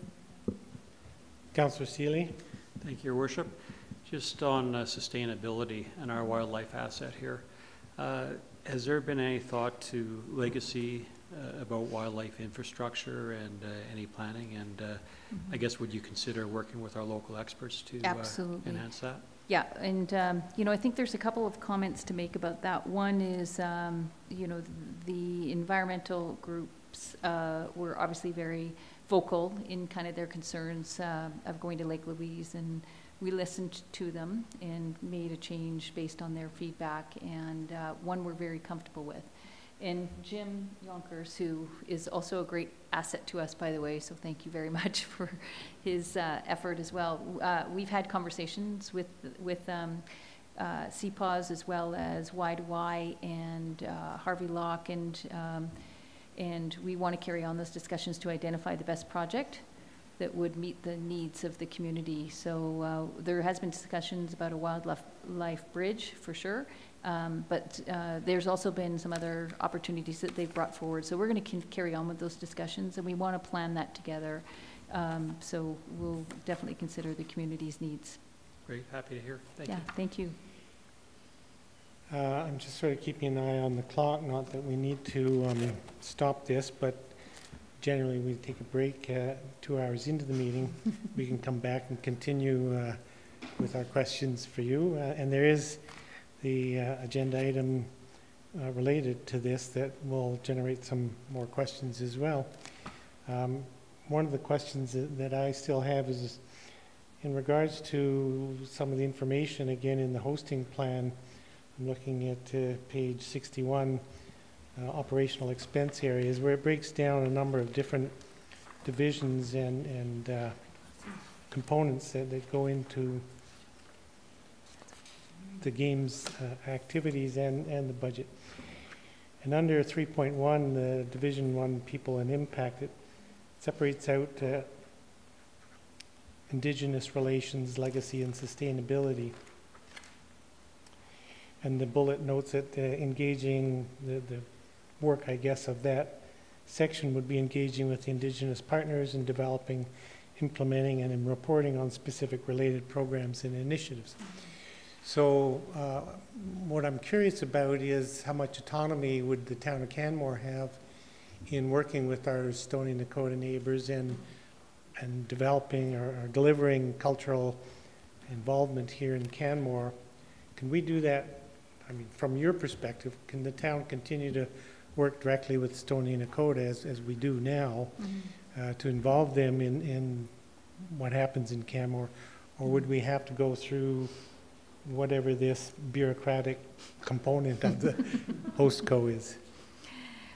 Well, hopefully it isn't bureaucratic, but a couple of comments on that. I think it's likely to be a combination of both. And we obviously have a master plan on how we're going to work with our Indigenous people, including having 3 Indigenous people on our board in the BidCo, and would see that carrying forward through to the HostCo. And we also, as BidCo management, have earmarked a position for Indigenous relations, and we'll have an Indigenous advisory group as well. And obviously, it's quite it's quite complicated, or intricate is probably the better word, having to deal with many of the Indigenous peoples and communities. And so we're trying to ensure they're very well represented across. And obviously, we know Stoney Nakoda has great representation here. And I think when it comes to the cultural delivery and the cultural Olympiad, there'd be lots of opportunities that would be local here that may not affect the master plan at all, but may align with them. So I think we have to ensure we're complementing each other. And through our Indigenous relations team and advisory committee, we can give you some autonomy locally here. Good to know, thanks. And on cultural venues still, and you mentioned in your introductory statements or overview that in recent Olympic Games, cultural components have often run for years before the Games. I'm just curious if you or the BidCo has had any discussion with the Banff Centre to date about their possible involvement, although they're not in Canmore, but in the Bow Valley. Yep. The Banff Centre is an important part of our cultural scene.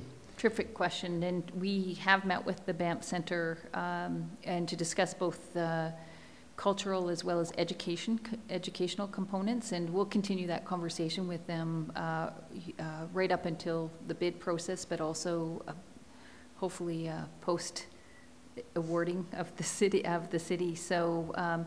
This is obviously a very significant, iconic Alberta cultural institution, and so we feel that it's very, very important for us to work with them, and we look forward to carrying on those discussions to ensure that they have maximize the opportunity. Great, thank you. Yeah, no problem, our pleasure. Councillor McCallum. Thank you, Your Worship. Oh, it's on. I would like to follow up a question from Councillor Mayer with regards to volunteerism. So I note that there's 18,000 volunteers that you're going to require for the Games overall. How many will you expect that you'll require in Canmore? I don't know if it's been broken down that way, and we assume that there's probably going to be some volunteers that will volunteer in both communities. So, right. But we haven't broken it down or based on a deployment for each centre. We can follow up with that, an answer to that as we get closer to that. Okay. Yeah. Sure. So and just so you know, I would say, we're looking at soliciting interest in volunteerism almost immediately. So given that, as we discussed earlier, that this is a big strength of ours as a community, we think the sooner we do it, the better. It actually strengthens our position in our bid. I've heard it a few hundred volunteers in my day. I would agree with you. Yeah, yeah, exactly. So we have understood, and I'm just going off of Mayor Borman's question that just popped to mind. We've understood what the City of Calgary legacies are and the Town of Canmore legacies. What will be the legacies for our Indigenous neighbours down the highway? That we are not going to predetermine. And I think what we want to do is work with them. And I'm humbled every single day, both in my past job and this current job, of working with them, because there's such a long history there, and the opportunity for Indigenous tourism and full integration into the Games is so significant. I would not want to predetermine, because I'd probably get it wrong. Just I have enough knowledge to be dangerous, right? And so that's why it's important we have this Indigenous relations person reporting into our leadership team so they can guide us. And we really want to build on the strength of what was presented at Vancouver 2010. And that's why we're doing it so early on as well. So I wish I could answer that question. That's but fair. Yeah. It's just on my radar. Yeah, absolutely. So Edmonton and Whistler are expected to deliver a portion of the Games? Whistler is right now. All right, and curling venues are unknown. Yeah. So the discussions within Whistler, I understand what I've read in the paper, is very high level at this point. When will Whistler be voting to determine whether they want to be a part of our bid? Well, first of all, it's a private venue operator, and they have committed. Those discussions are happening right now. The venue agreements will be negotiated between now and April. So the conversations are fairly far along. Yeah, and I think it's important to acknowledge a couple of things. One is that's a very good venue. And although, and it's not uncommon to have, it really does align with Agenda 2020 of using legacy venues. Ski jumps are expensive to build. Oh, yeah. And it's and a they can be giant paperweights, as we know, after the fact. It's a very self-contained operation there. So we have a village there, as well as from a security perspective, the local RCMP can manage it. So there's not a lot of costs associated with security. So we're very comfortable with it. But the negotiations will happen between now and April. Great. Yeah. And so the City of Calgary will be holding a plebiscite in November. I still haven't understood, because plebiscites are generally non-binding, and there's been sort of mixed messages from the provincial government as to what the result of that plebiscite will be acceptable, depending on who turns out, and 49-51. It's like watching Quebec separate all over again. And I'm curious as to whether if the City of Calgary will actually affirm their decision via vote after the plebiscite. They will. Okay. Yeah. So you've made a couple of great points. There hasn't been a plebiscite in the City of Calgary since Prohibition. So, and I don't know how that turned out. It's a boozy town. Super boozy town. But I would, so we have a lot of work to do as an organization to get people out to vote, because we think it is important that they do. This is their future. And so, but you're 100% right. It is non-binding. We don't know what is acceptable. I can't speak on their behalf of if it's 51 are we in, or is it 60 that they're looking for. All we're focused on is ensuring we get the information out there and get people out to vote right now. So I wish I could give you a more solid answer on that, but no, that's great. Thank you very much. Yeah, no problem. Great question. Councillor Mera. Thank you, Your Worship. I just have a follow-up question, sort of, to Councillor McCallum's question. When it comes to accommodation, families, extended families, people that are supporting the athletes that are here, and maybe even construction workers, is there any sort of platform for the private sector or private homes that can offer up their maybe a spare room, or their way for that time frame that they could offer up there? Yeah, absolutely. So it's very common for local accommodation to be used. It was very well utilized in Vancouver, and that was before we had the Airbnbs, et cetera. So it's a pretty important element to the composition of the accommodation. So is there something they go through the Olympic? Is there sort of a platform with you? No, it would be private. It would be private? Yeah, okay. that's right. Thank you. Yeah. I had a similar question. Has the BIDCO had any conversation with Airbnb or any of those other platforms around this issue? Not to my knowledge, but it could have happened before my time. I don't know if anybody else wants to accommodate it or has an answer to that. We talked briefly to Airbnb, the Canadian CEO of Airbnb, about their sponsorship of the Rio 2016 games, but very focused on sponsorship, not on any other element. Yeah, I'm pretty sure there'll be conversations required in the town of Canmore if we should move into an active planning phase around housing issues and the impact to our residents. But that'll be an internal conversation further down the road. Councillor McCallum, you have another question? I warned you, I'm sorry.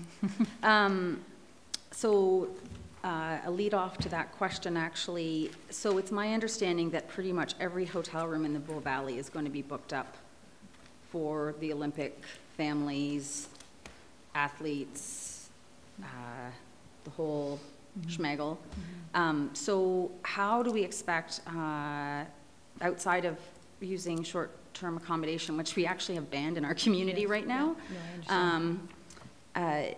How are we expecting that we're going to bring spectators in outside of the spectators that actually live in the community? Like how, if people come in to Calgary to watch the Olympics, where are they going to stay? Yeah, so as I indicated in Live Vancouver, on a bus. on the bus, yeah. As I indicated in Vancouver, a lot of the private accommodation was what was provided to the visitors as Right. opposed to the Olympic movement or Olympic family. That's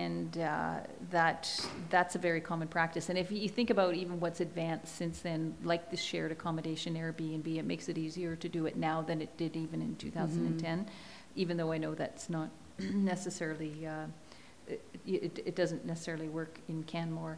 But you know, the other part too is that, and one of our selling advantages is that this is a games where people will be able to do multiple sports in one day. So they may actually remain in Calgary and come up to Canmore for the day, and with the transportation cycles that we anticipate creating, that they can come up early in the day, stay late night, or come back to Calgary for another sport in the same day.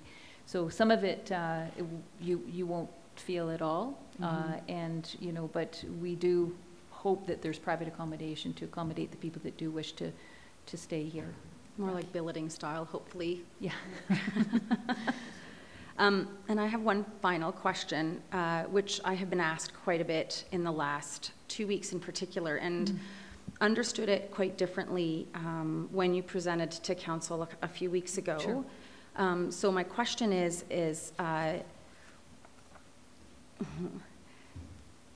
does Canmore actually have a choice to participate in the Olympic Games?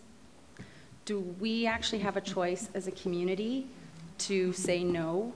And if we say no, what happens? Well, I think that's probably an internal question to have, rather than for me to answer that. But we hope that you feel like you're being treated like a respected partner, and we hope that we can work with you to ensure it's mutually beneficial. But I would also encourage an internal conversation on that. I guess the internal conversation might be actually considered an external one. So if Canmore Council decides to vote no to the Olympics, does that mean that the Olympics are going to march around our town up to the Nordic Center? Is that a possibility? I think it's highly unlikely. I can't speak with certainty, but I would just say we don't, you know, we want to have partners in this. It's not beneficial to our community, either community, for us to work around your community. And I do want to say that I think I do feel respected as a partner, but I have members of my community wanting to know if we actually have a choice. And so I'm committed to asking that question on their behalf, and that is why I asked it. So thank you very much for being authentic. I appreciate it. Yeah, just to that question, I've certainly been asked the same question. And from my perspective, the fact that the town is going to be required to approve a number of components, zoning and build a village and provide all of the infrastructure or service delivery, I think in a way that's a big part of the answer. If the town votes against being a partner in the 2026 games, it's not very clear to me how the organizers could move forward without all of those components being approved by the town of Canmore. But that's just my perspective. I have no further questions at this time. And it looks like nobody else on council does either. So thanks very much for being here. And thank you very much for your time. And fielding all of those questions for an hour and a half or whatever it was. It's been really helpful and educational. A lot of the details, some of the details council has seen before, but this is first opportunity for members of the public to see a lot of this information. And to that last discussion, the fact that the BIDCO is here giving the same presentation to the Town Canmore Council as you gave to the City Council, I think speaks quite clearly to the interest of the BIDCO in seeing the importance of the Town of Canmore as a partner on this. as I noted, after, we'll take a short break, but there's another item on the agenda that's entirely related to the Olympics. So, of course, I don't know if you folks have to head back to the city at this point. You're welcome to stay and listen to that discussion. Yeah, it's all Olympics tonight.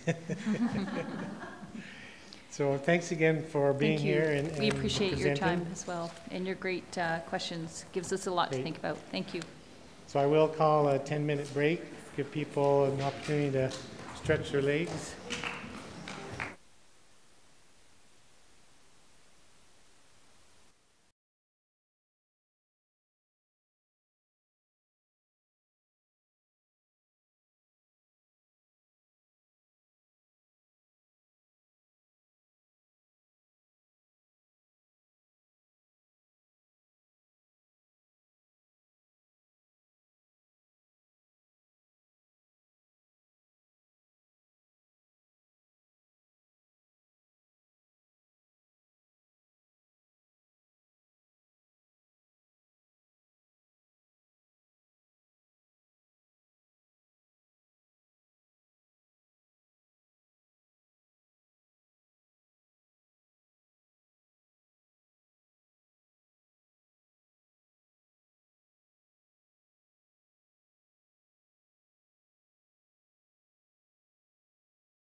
have yet to approve the minutes of September 4th meeting. So are there any errors or omissions on the minutes of the September 4th meeting of council? Seeing none, I'll move they be adopted as presented. Those in favor? Opposed? I'm sure Councillor Comfort was in support of that. Yeah. So we'll move on to item G1, which I guess will go fairly quickly now. Ms. DeSoto, the analysis of strategic alignment on the Olympic bid. Yes, thank you, Mayor Borman, members of council. I agree. I think Mary Moran and Jolan Storch and Fergal Duff did an excellent job of answering all of your questions, many of which I anticipated for me. And so I have the feeling this presentation is going to be a bit repetitive, but it might reinforce some of what you heard, say it in a slightly different way, perhaps. But I will go through the presentation maybe a little bit more quickly, because I think you certainly got a very thorough and robust presentation from the Bid Corporation. So as you just mentioned, the purpose today is for me to share how the draft hosting plan that you just heard about aligns with the community's strategic priorities. So by way of overview, we'll just explain the roles and responsibilities that Canmore may have as the mountain host, get into an analysis of the strategic alignment and with the community's strategic priorities, talk about legacy opportunities and how we intend to identify risks and mitigate them, and then move into some decision timelines and next steps, which Ms. Moran already went through. So launching right into what Canmore's roles and responsibilities as a host mountain community would be. And we see them as sort of having 5 major platforms. First, as a developer and host of the Athletes Village. Secondly, as the host community for biathlon and cross-country skiing events and all that that brings. Thirdly, the deliverer of essential services. Next, as the provider of cultural and celebration opportunities. And finally, as the medal ceremony host for the Paralympics. And you had excellent questions and there were great responses around all of these roles. So just sharing in a little bit more detail what we expect these roles to mean for Canmore. And I must say that I felt that Mr. Duff especially answered some questions in a more transparent and open way than I thought they were willing to provide. So when it gets to costs, if council wants to delve into some of those, I think I now have the authority to speak to them, which I didn't put them in this presentation. But as you heard, the proposal is to use the CCHC lands in the Palliser area. And to construct a 1,200-bed athlete village. And then post-games, so that would be constructed just in time for the games. Post-games, the host corporation would convert those units back to affordable housing units, 90% of which would be owned and managed through our Affordable Housing Corporation, and the remaining 10%, which would be an athlete legacy. And they would be owned and managed by Winsport or other similar legacy management organization. So we intend to have the costs of construction for that project funded through the unit sales and through a games contribution component. And Fergal spoke to that. So it's the total cost for the Athletes Village, to reiterate, is estimated at $116 million. And of that, the town and CCHC's component is approximately $10 million. That includes the cost of the land, which is valued at approximately $6 million, and the remaining $4 million is our contributions to the village and the associated infrastructure amenities, such as the pedestrian overpass and flood mitigation works that would need to occur. Our next role as host of the cross-country skiing and biathlon events, you heard about the upgrades that would happen at the Nordic Center sorry? Want us to interrupt with questions or let you ramble? Why don't you do Just interrupt? on that last point, the $10 million the town of Canmore would contribute to the village, you said $6 million of that is the land value, Yes. and $4 million in cash towards the other infrastructure like the pedestrian overpass and mitigation of the creek. Now, I know that those pieces of infrastructure will cost more than $4 million, so it's clear that there will be contributions from other levels of government or from other sources which will help us build those pieces of infrastructure.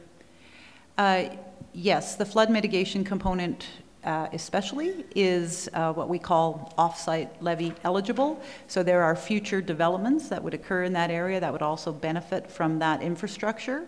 So while the town, as deliverer of that project, would have to fund it in its entirety to deliver the project, we would recoup some of those funds over time from future developments of land in that area. We do also hope to be able to leverage the Olympic opportunity to secure potential infrastructure grants from other orders of government. For example, Alberta Transportation does provide infrastructure grants for things like highway overpasses that, you know, have a separate intake and evaluation process than an Olympics. And we would certainly look to take advantage of any of those granting opportunities. I would also say that, and I think Mayor Borelman, you alluded to this in one of your remarks or questions, is that the intent is to maximize the amount of units that are PAH following the games, with the maximum being the proposed 242 units. During the detailed design and evaluation phase of the project, as we get into that in future years, the economics of the project will be more fully understood, and it could be that a certain percentage of them between the municipal council of the day and CCHC, that we decide that a certain percentage of them should be market in order to make that whole development affordable for the community. So at current point, we're looking at the investment from the municipality, which included the offsite levy component as well, to be $4 million. But that could be reduced on decisions of creating some of those units as market units. And that $4 million is entirely attributed to the village, or does that include? Yes. Right. Yes.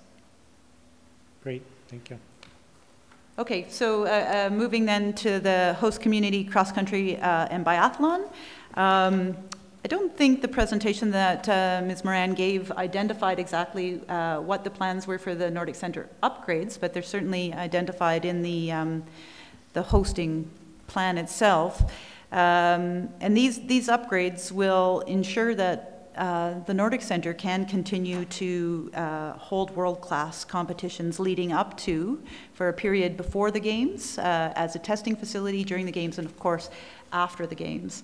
And so there's a list there of the planned upgrades for the Nordic Centre. And in order for that Nordic Centre to receive all of the spectators, workforce, and Olympic family that have been identified, there will need to be a transportation plan that's fully understood and integrated in our community. So I think as was identified already, the transportation process is part of the delivery of the host corporation. So it's within the budget. The town of Canmore isn't expected to manage and or fund the transportation processes. And the whole concept behind transportation is to intercept private automobiles at intercept lots and then use bus transportation. So vehicles coming from the east will be intercepted around the Morley Flats area near the casino, and local travelers or those coming from the west will be expected to use Rome Transit to get them to the event. Again, as was alluded to, is there will be a bus hub and a turnaround constructed somewhere near the quarry, and with the turnaround being near the Rundleview subdivision entrance. And then it's expected that passengers, spectators, et cetera, will walk the last kilometer from the quarry to the Nordic Centre. So there will be improvements to trail networks, including lighting and widening and paving of trails to make them fully accessible. And that is all part of the Olympic budget as well, not something that the town is expected to deliver. Just on that point, so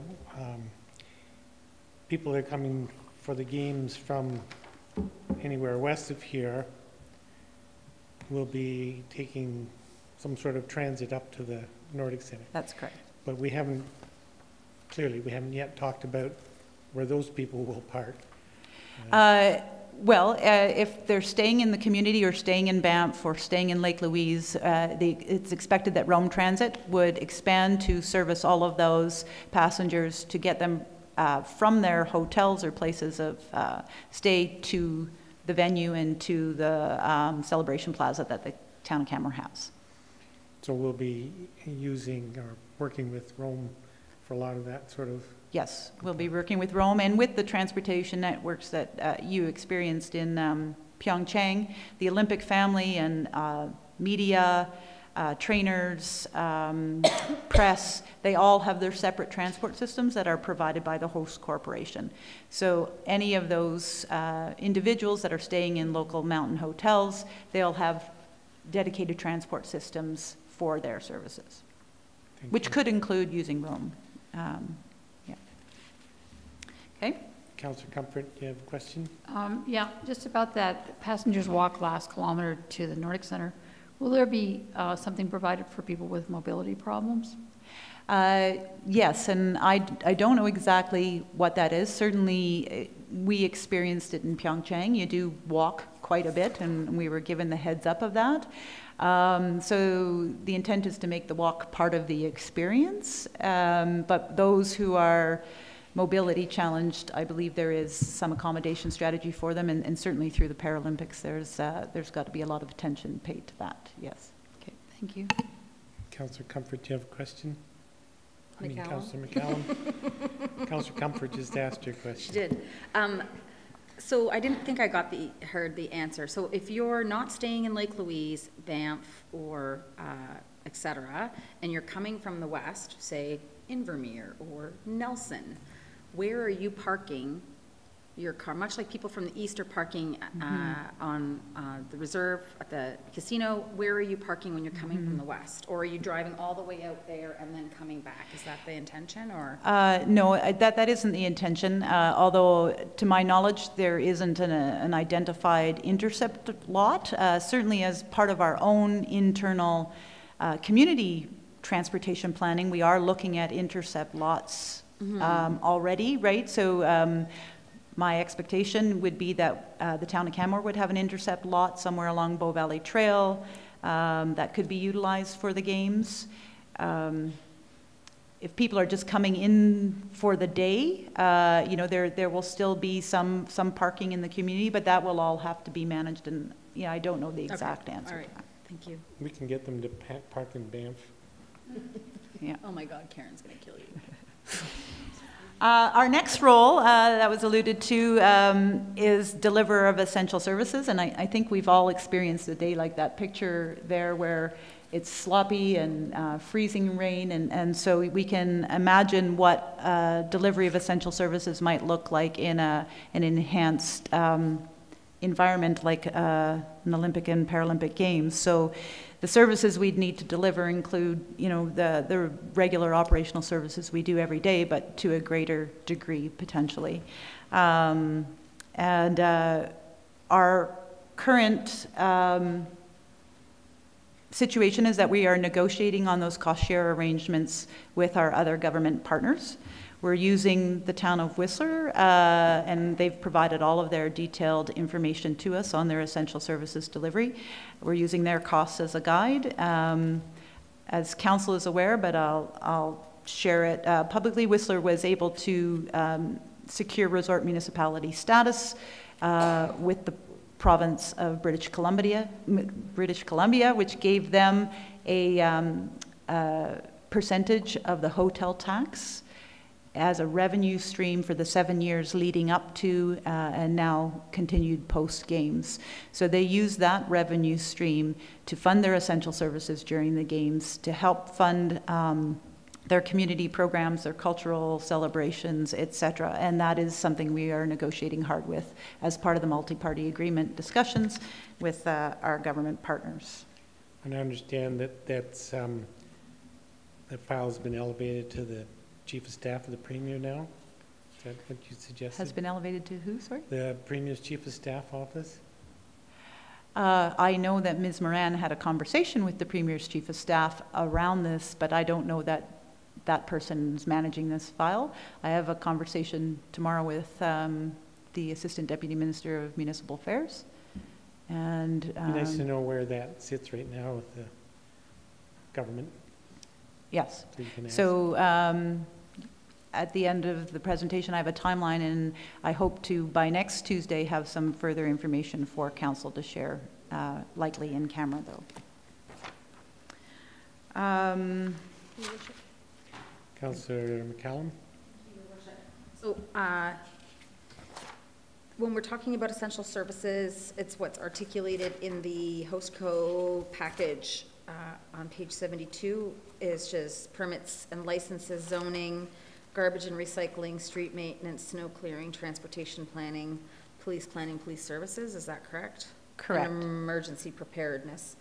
So one question I have is that with the police planning, I understand that in Whistler, they pushed back on the idea of ramping up their own police services. There was some back and forth, I guess, about that. So say they had a detachment of 30 members, I'm just pulling a number out of my head, and the HostCo wanted them to double that number, and the pushback was actually that's part of your job. So we are talking about enhanced services, but security, which is police services outside of what we already normally provide, will be the responsibility of the federal government, correct? Yes, that's my understanding. Although they will do it with the partners, so they'll do it with partnering with the City of Calgary Police, with the K Division of the RCMP. So if you, I believe in that chart that you're referencing,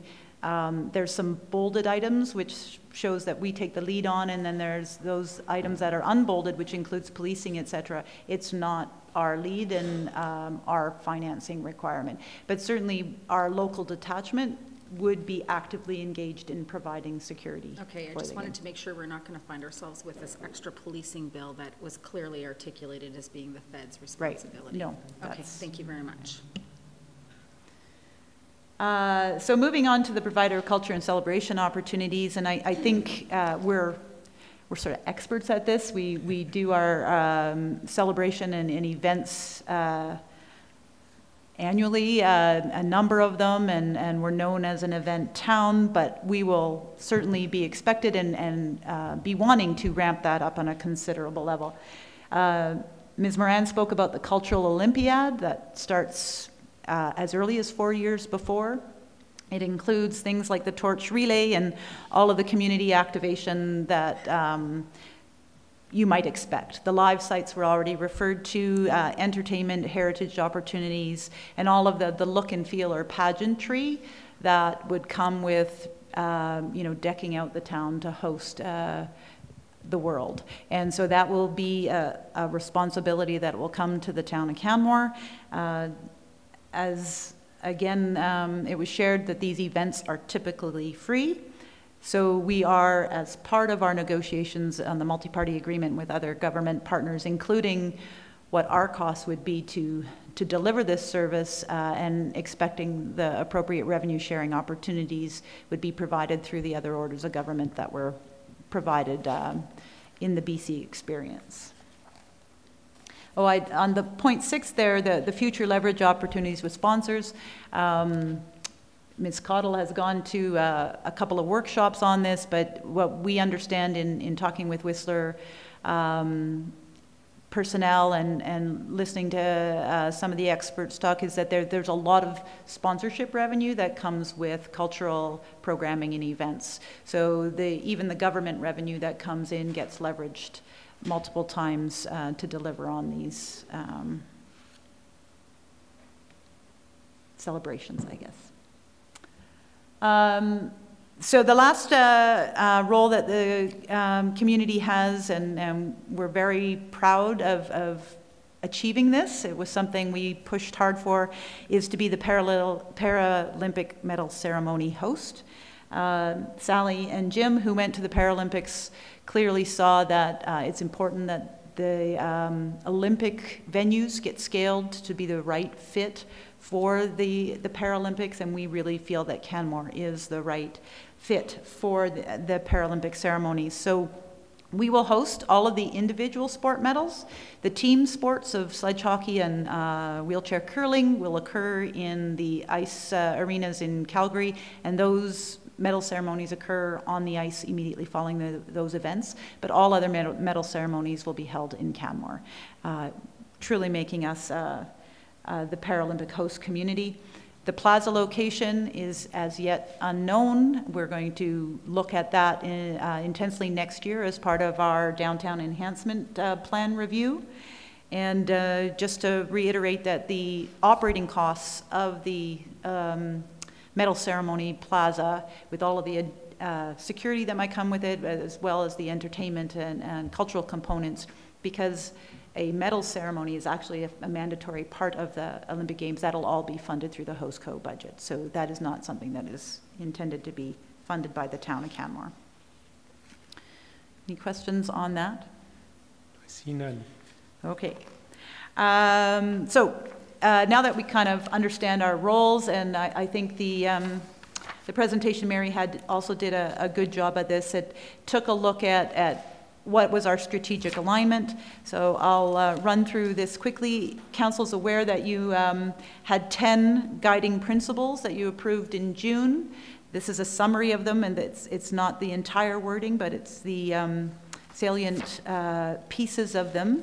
And the bid code did an exercise with all of the partner organizations to look at shared objectives in order to come up with their games values.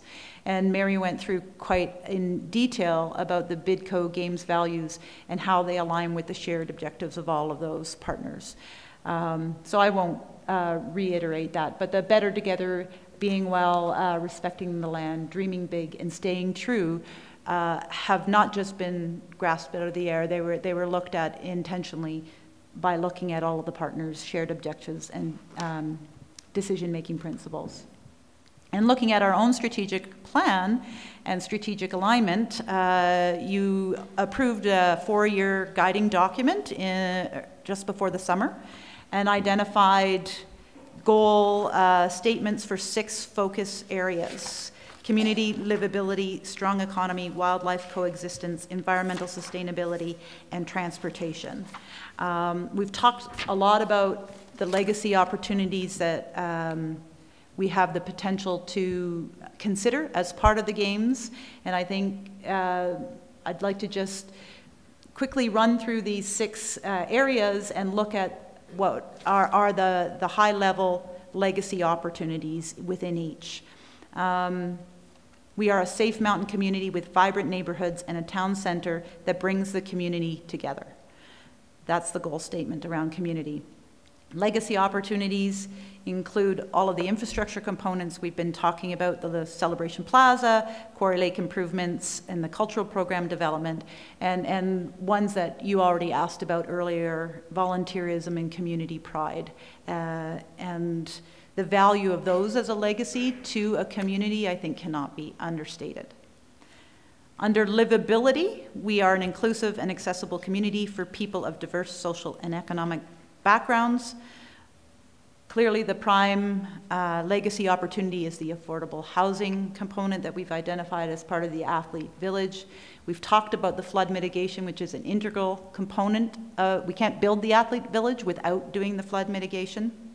And the community accessibility, that is a strategic priority of this community, is to improve mobility for all. The Paralympic opportunity really gives us, you know, the leverage and the reason to up our game when it comes to community accessibility. I have no doubt that the community will want to do that, and that we'll be able to leverage those dollars to really do an excellent job. So I think here it's important to note, as has been stated earlier, that these projects are not going to be fully funded by the Olympic budget. That's part of the 2020 agenda. These projects are not needed to host the Games, but they are community priorities, and the Olympic budget will help to provide some funding for them that may or may not have been there without the Olympics. Councillor Comfort has a question. Yeah, I have a quick question, I think. You said the village couldn't happen without flood mitigation being built? Correct. So what about an overpass/underpass to get access to that? Yes, so the village can be built without that. The question will be to our community and to the council, is that what we want, or, you know, we will plan for community connectivity that will include a pedestrian overpass. So when I look at transportation as the goal, I'll highlight the pedestrian overpass as a possible legacy, and one that I think we'll want to deliver in time for the opening of the village and the Games. Okay, thank you. There are a number of legacy opportunities under strong economy. We haven't touched on these as much through the, I think Mary Moran did talk about some of the economic impacts, but specifically there's the opportunity to deploy community broadband. We know that fiber optic connectivity to the Nordic Centre is part of the upgrades there, so we'll be increasing and upgrading fiber all the way to the Nordic Centre. That gives us the opportunity to put the backbone through our community and then look at how we deploy from there. But local businesses have been identifying the lack of broadband access as a barrier to their growth and development, so certainly that's an opportunity. The strengthened sport economy, I've spoken about this before, the athletes, the coaches, the trainers, the physiotherapists, et cetera. That economy that's a real sector in our economy for the most part, with the exception of athletes, I think pretty well paying jobs. So it's a growth opportunity to continue to grow that sector in our community. Revenue tools is part of what we're negotiating hard with us at the multi-party agreement table, and do hope that we'll have some success there. The continued ability to host World Cup events. You know, World Cup events bring international traffic and economic activity to our community, typically during the winter months. And the Legacy Endowment Fund that Ms. Moran spoke about, that comes only with the Games. It seeds a fund that will produce revenue to support ongoing operations and maintenance of the Olympic facilities, but also some of the social and cultural elements that will be decided upon at a future date. The goal of wildlife coexistence might potentially be the least obvious legacy opportunity that exists, although Ms. Moran did speak about some of the discussions they've been having with CPAWS and Y2Y around potential legacy opportunities, which could include a wildlife legacy. We do know that there is no footprint expansion at the Nordic Centre, and there's no greenfield development. The Athletes Village is on land within our urban footprint, so I think that would be good news for our community. But I also think that one legacy opportunity where it comes to wildlife is the opportunity to educate and inform a broad audience of visitors and residents. So we've been talking at the roundtable about how do you get your message out? And there's no better opportunity to really reach a broad audience around the importance of recreation, responsible recreation, the need for wildlife corridors, to do that as part of an information process around the Olympic Games. Councillor McCallum has a question. Yes, thank you, Your Worship. Sorry to interrupt you. No, that's fine. Can you go a slide backwards, please? Thank you. So I want to understand the community broadband and some of these other things outside of this $10 million investment that we're speaking of. Is the expectation that the revenue tools, the resort municipality status, is what's going to pay for the broadband and any other additional legacies that we see that aren't necessarily Olympic related but are ancillary to the Olympic projects? Right. So I think the answer to that, Councillor McCallum, is, you know, it's uncertain at this point in time who pays, but the ability to galvanize the interest of other partners, whether it be industry, whether it be sport communities, or whether it be other government sector partners around these opportunities, it's a leverage opportunity. So it's not a direct necessarily cost of the games, but it's a leverage opportunity that wouldn't exist without the games. Okay, but what I'm trying to understand is where are we going to get the money to pay for that outside of revenue tools? And I'm guessing what revenue tools means is the resort municipality status that we're looking for. That may or may not fund everything, you know, that we're talking about here. If we get it tomorrow, right, we have 7 years. Right. Before the games come, Right. and hopefully it's something that's in perpetuity. In fact, I would expect it's something that we receive in perpetuity. But is that the expectation? The broadband, or are we expecting sponsors to come on and pay for these things based on a down payment or a piece of the cost? So I can't answer that for certainty. But for example, the broadband strategic plan that council received for planning purposes set out a recommendation that we look at a broadband utility throughout town. With the Olympics coming, there will be private sector telcos that will be interested in delivering that utility for us, I believe. Right. So we may not, it may be a whole different landscape as to who our potential partners will be. So currently, though, these projects sit unfunded? Right, Okay. yes. Yeah. All right, so they are, this is Right. a possible, this isn't a for sure. Okay. Right. So much like the wildlife underpass and those things, they are currently unfunded projects within our budget unless we receive some sort of leverage from a private sector partner, other order of government, or revenue tools. Well, the wildlife overpass, I believe that you're referring to, there is a specific budget in the Olympic budget for an environmental legacy. I think the wildlife overpass is there's some discussion around that, is what I heard Mary Moran say, but that they haven't landed on that being what would be most supportable by the environment. I wasn't sure community. because I know that that's not essential to delivering the Olympics, so and I didn't ask that question. Okay, thank you very much. Just one way that I look at that, Councillor, and I'm sure you do as well, is particularly around broadband and things like the pedestrian overpass. We've been having discussions around that, and I'm certain that, take the Olympics out of the question, Council ultimately will move forward with those pieces of infrastructure. I see this as a possible additional opportunity to fund those things that we're going to build anyways, but not then entirely 100% at the from tax revenue. You know, it may be that portion of broadband and pedestrian overpass and creek mitigation will come in because of the Olympics. Yeah, I'm just trying to understand where we're getting the money for it, that's all. Well, right now we'd have to get it from taxes or grants. So if the Olympics should occur, that would be another source possibly.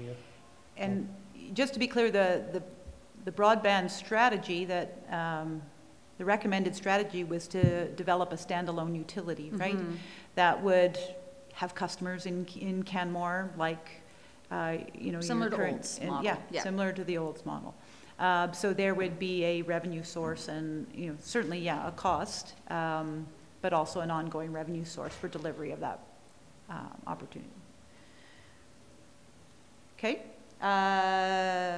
so we talked about that one. Environmental sustainability is the next goal. With the goal statement, we minimize our impact on climate change by reducing our carbon footprint and waste generation. The hosting plan has quite a bit of information on the environmental sustainability plan that would be incorporated to deliver the games.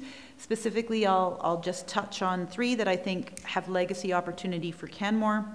The venue renewal concept, which will bring minimal habitat impact and will also lower future costs for utilities through efficiencies of operations, replacements of mechanical and electrical systems. That is good news for operations at the Nordic Centre. Carbon management strategy, I think, will highlight best practices and will be shared and will be some things that we can piggyback on and learn from. And transit expansion, specifically the ability to produce a great transit service during the games that will encourage residents and visitors to continue using transit post-games is a strong legacy for transit. And lastly, transportation. And in addition to the transit expansion and the accessibility improvements we were talking about around the Paralympics, this is Councillor Comfort, where I put the Trans-Canada Highway pedestrian overpass here as a key link. It's a project that we've identified as a community as supportive for a safe and livable residential development in the Palliser area, and certainly as we add more housing there, there'll only be a desire to build that faster. So again, I mentioned potential grants with Alberta infrastructure, and I think the Olympic opportunity gives us greater leverage to get those kinds of funds, but they're uncertain at this point, to Councillor McCallum's point. So just now to touch on risk a little bit and what risk management processes look like and are being used or are being employed by BIDCO and partner governments, and certainly at the town of Canmore we intend to do something similar. So the way you look to mitigate risks is to start with a risk register. So you identify what potential risks include, and 4 big buckets associated with the Olympic Games are financial, we've talked about some of those, cost overruns, social, cultural, environmental, political, and you go through a process of looking at the probability of occurrence. So is the likelihood that they're going to occur rare or very likely? And you rank all of those. And then you look at the severity of the outcome of that risk.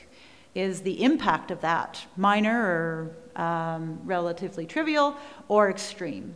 And you map out those risks. And then you identify mitigation strategies to bring those risks down to an acceptable level.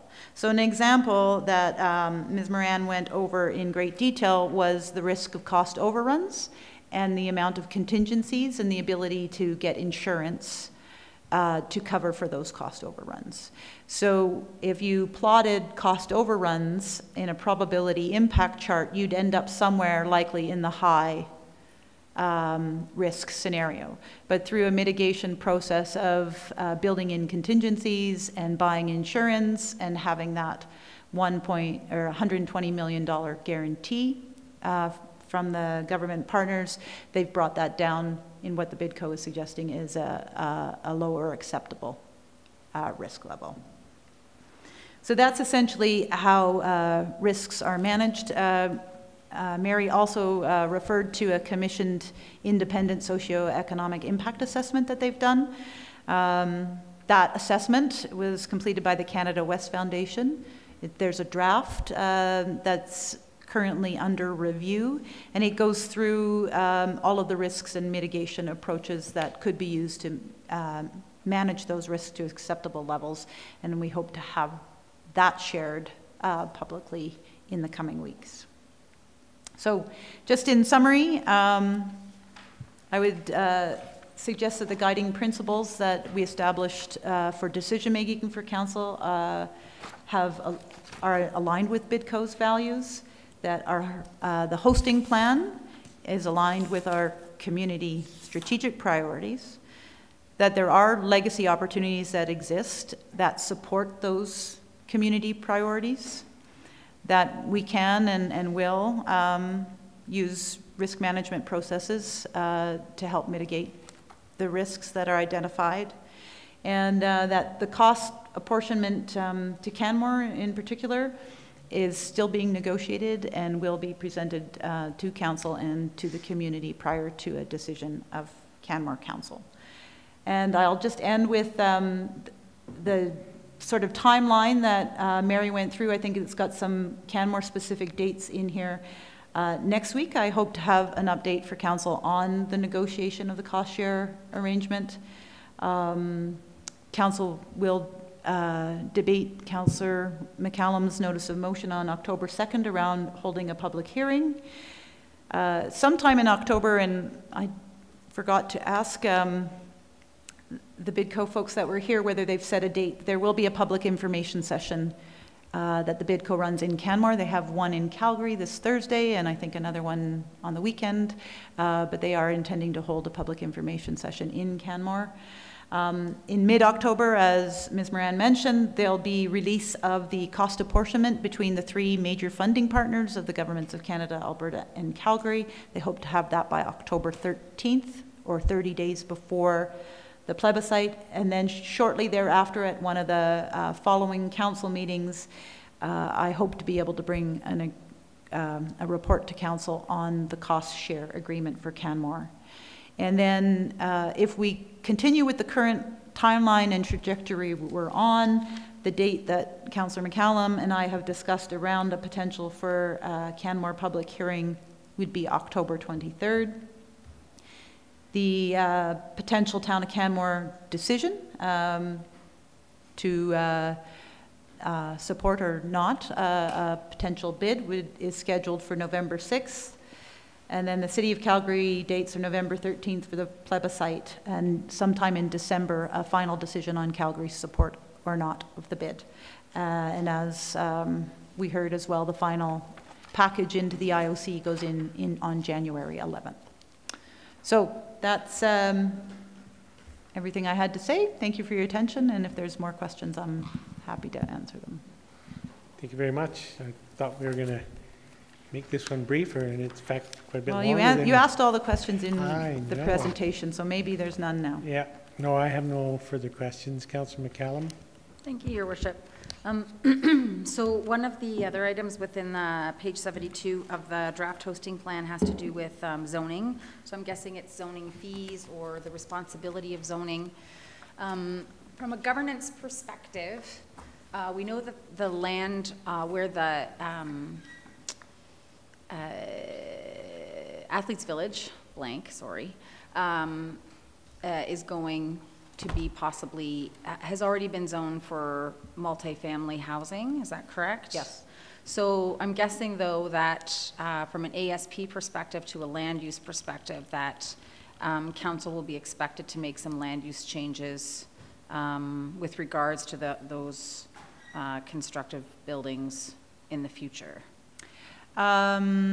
Quite possibly there will be some land use changes. You're very right. There will need to be an area structure plan for the entirety of those lands, not just the CCHC parcel, but there's some private parcels that abut that, and then a town parcel further west. Mm-hmm. So we want to do a holistic planning exercise on all of those lands. They do have current zoning, so based on that planning exercise, there may be some requested land use changes, yes. So here's the question. If we're deciding on November 6th whether we're moving forward to support a bid, are we in actuality already presupposing land use in advance of actually considering the land use? I don't believe you are. This is a concept plan. It can and will change. I'll give you an example that people like to cite is that when the bid went in for the 1988 games, the location for the was for the Nordic events were in Bragg Creek, and that changed to Canmore. So what this concept plan does is it shows the host communities and the IOC that the games can be hosted in a way that's fiscally manageable. Okay. And that meets the requirements of the IOC. So it's very possible that the location of the Athletes Village could change, although this is certainly the one parcel of land that the town has interest in, and so and that we have control over. And we have control over that. My next question is with regards to the cost apportionment that you're going to provide council in advance of the vote. And actually, I would rewind. So the vote isn't something that was made by motion. It's been one that's been put forward by administration, correct? Sorry, which? The day that council is meant to vote, November 6th, that's not something that we decided as. That's not a council motion. No. Motion. That's just a date that's been thrown out. Well, for us to, well, not thrown out, sorry, that has been chosen. Yeah. So we have the agenda review process, and the agenda review committee has chosen that date, and it's been shared with council, and there's been some discussions about a Canmore Council decision coming before a Calgary plebiscite and in advance of a City of Calgary decision is the best way for the town of Canmore to show their autonomy in this decision-making process. Once the plebiscite goes through and there's sort of less of an interest in Canmore's decision, I believe. So I think that was some of the actually discussion. Okay, and then when you provide cost apportionment, bring it forward, which I'm expecting that will be brought forward and in time for that tentative date that we've chosen for the non-stat public hearing, should council vote in favor of holding it. That was a big long sentence. Yes, that's, so. October 23rd. 16th or 23rd. Okay. That would be,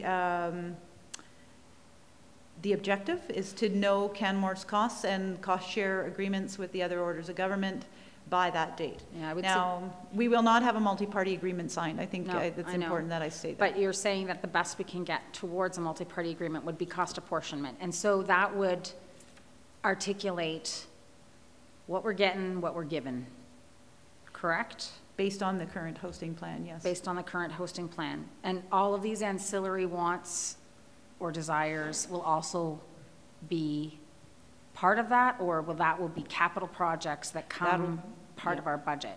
So my question is, in terms of budgeting, will council be provided with outside of that hosting or cost share agreement, sorry, I'm losing my voice, with budgets for the ancillary items that we want to consider, so that we have an understanding as to what the big picture looks like, funded or unfunded? So I would say that the intent and the purpose of this review that we just went through is to take a look at what are Canmore's priorities without the Olympics. Mm-hmm. And then do they support the Olympics? Mm-hmm. So we will put forward a capital budget that we would put forward even if the Olympics wasn't coming, with the exception of the Athletes Village, for example. But our intent would be within the, well, we do a 5-year capital plan, or I think we're doing a 6-year capital plan. There may be some projects related to, for example, flood mitigation, et cetera, that are in there. But that would happen after our decision. I guess what I'm trying to understand is council going to be given the full picture financially as to what engaging in the Olympics costs based on all of these ancillary and related projects, so that we can vote responsibly on the 6th of November. And yeah, maybe I'm not trying to dance around your question. What I'm trying to say is that those projects are discretionary. They are not mandatory. So building a pedestrian overpass is discretionary and is up to Canmore. It is not a mandatory component of the Athletes Village. And so we will put it forward as a prudent, but I will not put it forward as an Olympic project. No, and I understand that, which is why I keep using the word ancillary, because they're not an Olympic project. But yes, the answer is yes. Those projects will be in our capital budget. Provided prior to when we vote on November 6th. That's what I'm looking. I'm looking for like a, we've articulated through our community engagement that these are items that we are putting forward as possible legacy projects as a result of hosting the Olympics. We realize that those projects are also leveraged projects, so there's going to have to be some sort of financial input from taxpayers locally, whether that be through resort municipality levy, which I'm very much in favor of, or whether it's through general taxation. What I'm trying to understand is that going to be made available to council in advance of our vote on November 6th? So there are 3 ancillary infrastructure projects: the flood mitigation, the pedestrian overpass, and the Celebration Plaza. But isn't the flood mitigation required for us to put the Olympic Village on? Yes. So then that's not an ancillary project. That's part of the Olympic Village. But that's $116 million down the tubes if we have another flood. It is, so it is as much needed for that project as, you know, the, trying to think of an analogy. So yes, it is a needed project. Absolutely. They go hand in hand. Yeah, so I will put those, but the pedestrian you will know the overpass capital cost of those infrastructure projects. But the pedestrian overpass, that won't be provided. That's, like, the public's gonna see that as an Olympic legacy project.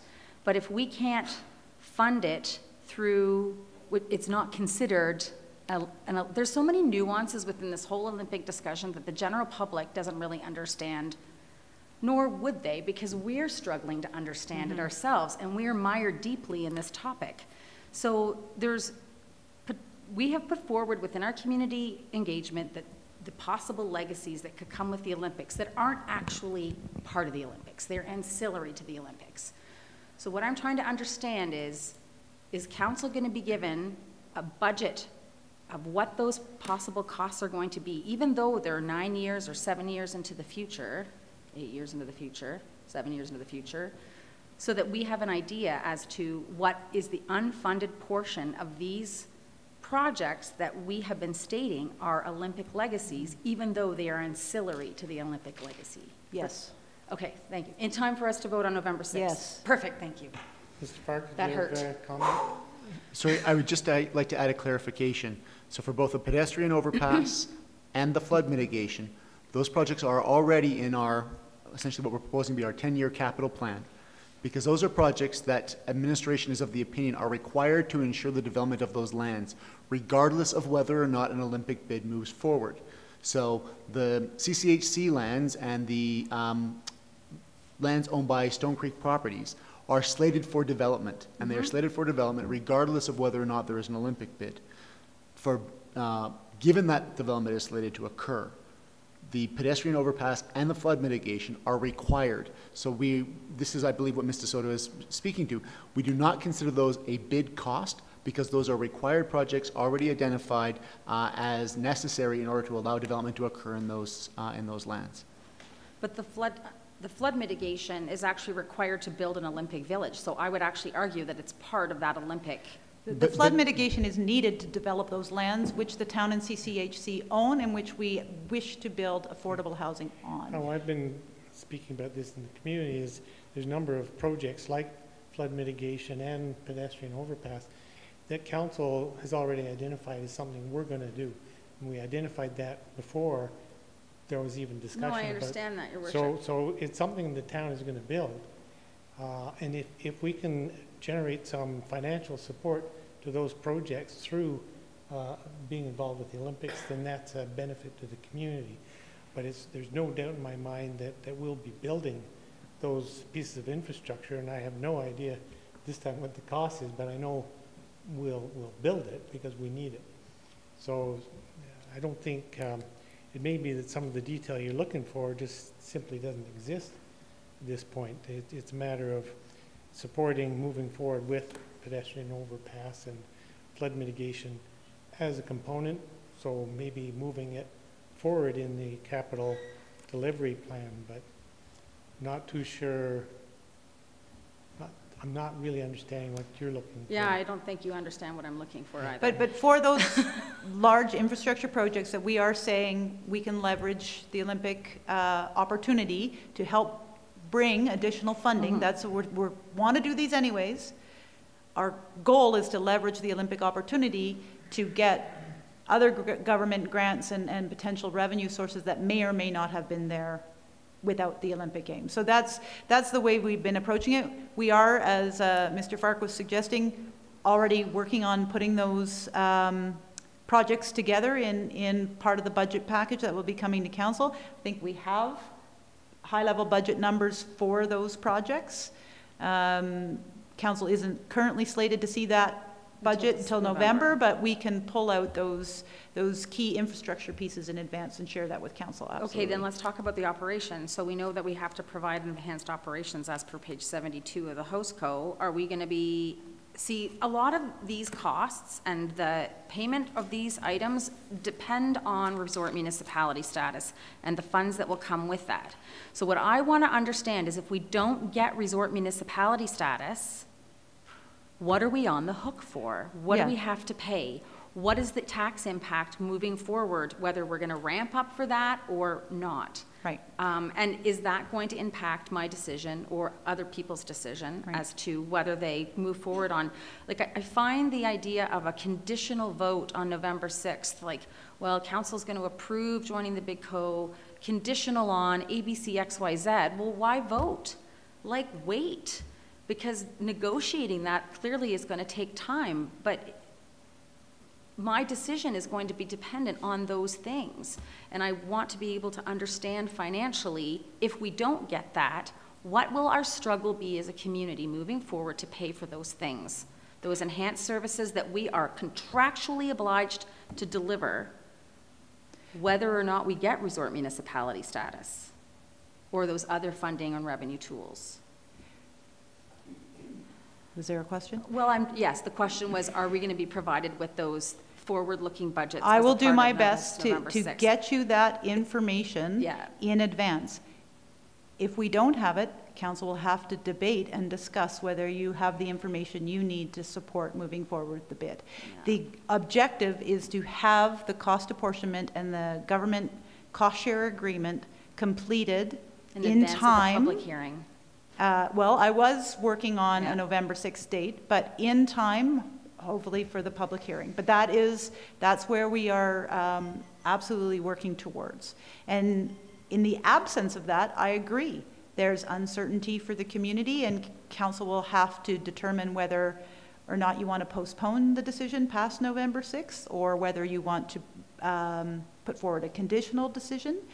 But I would agree, without certainty, I would never recommend as your CAO that you sign a blank check, or that you sign a guarantee agreement that says you'll deliver an athlete village for 116 million or deliver enhanced services without an understanding of how we're going to pay for it. So absolutely, you need to know that with as much certainty as you can get. And that's what we're working towards. My wish and hope is that when people come, should council approve my notice of motion on October 2nd, that when people come here to speak, that they actually have facts in their hands, and that we can listen to them with facts in hand. And so some of the facts that we're waiting for have nothing to do with the big corporation and their work, and I understand that. But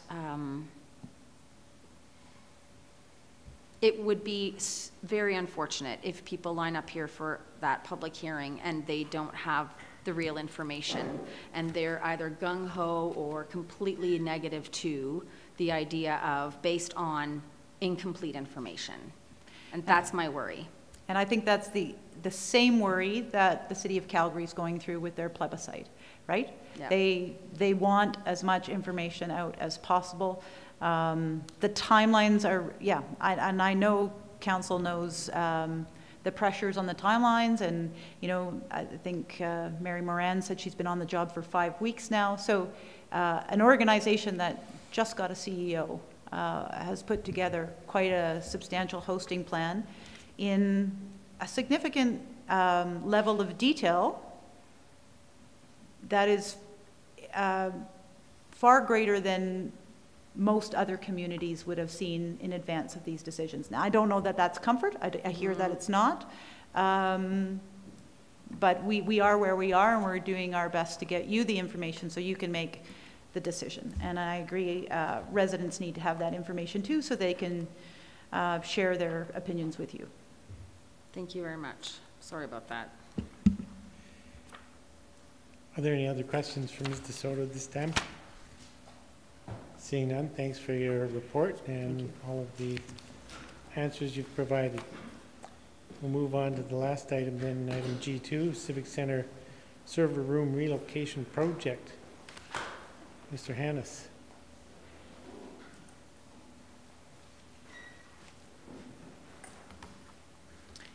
Good evening, Mr. Mayor, members of council.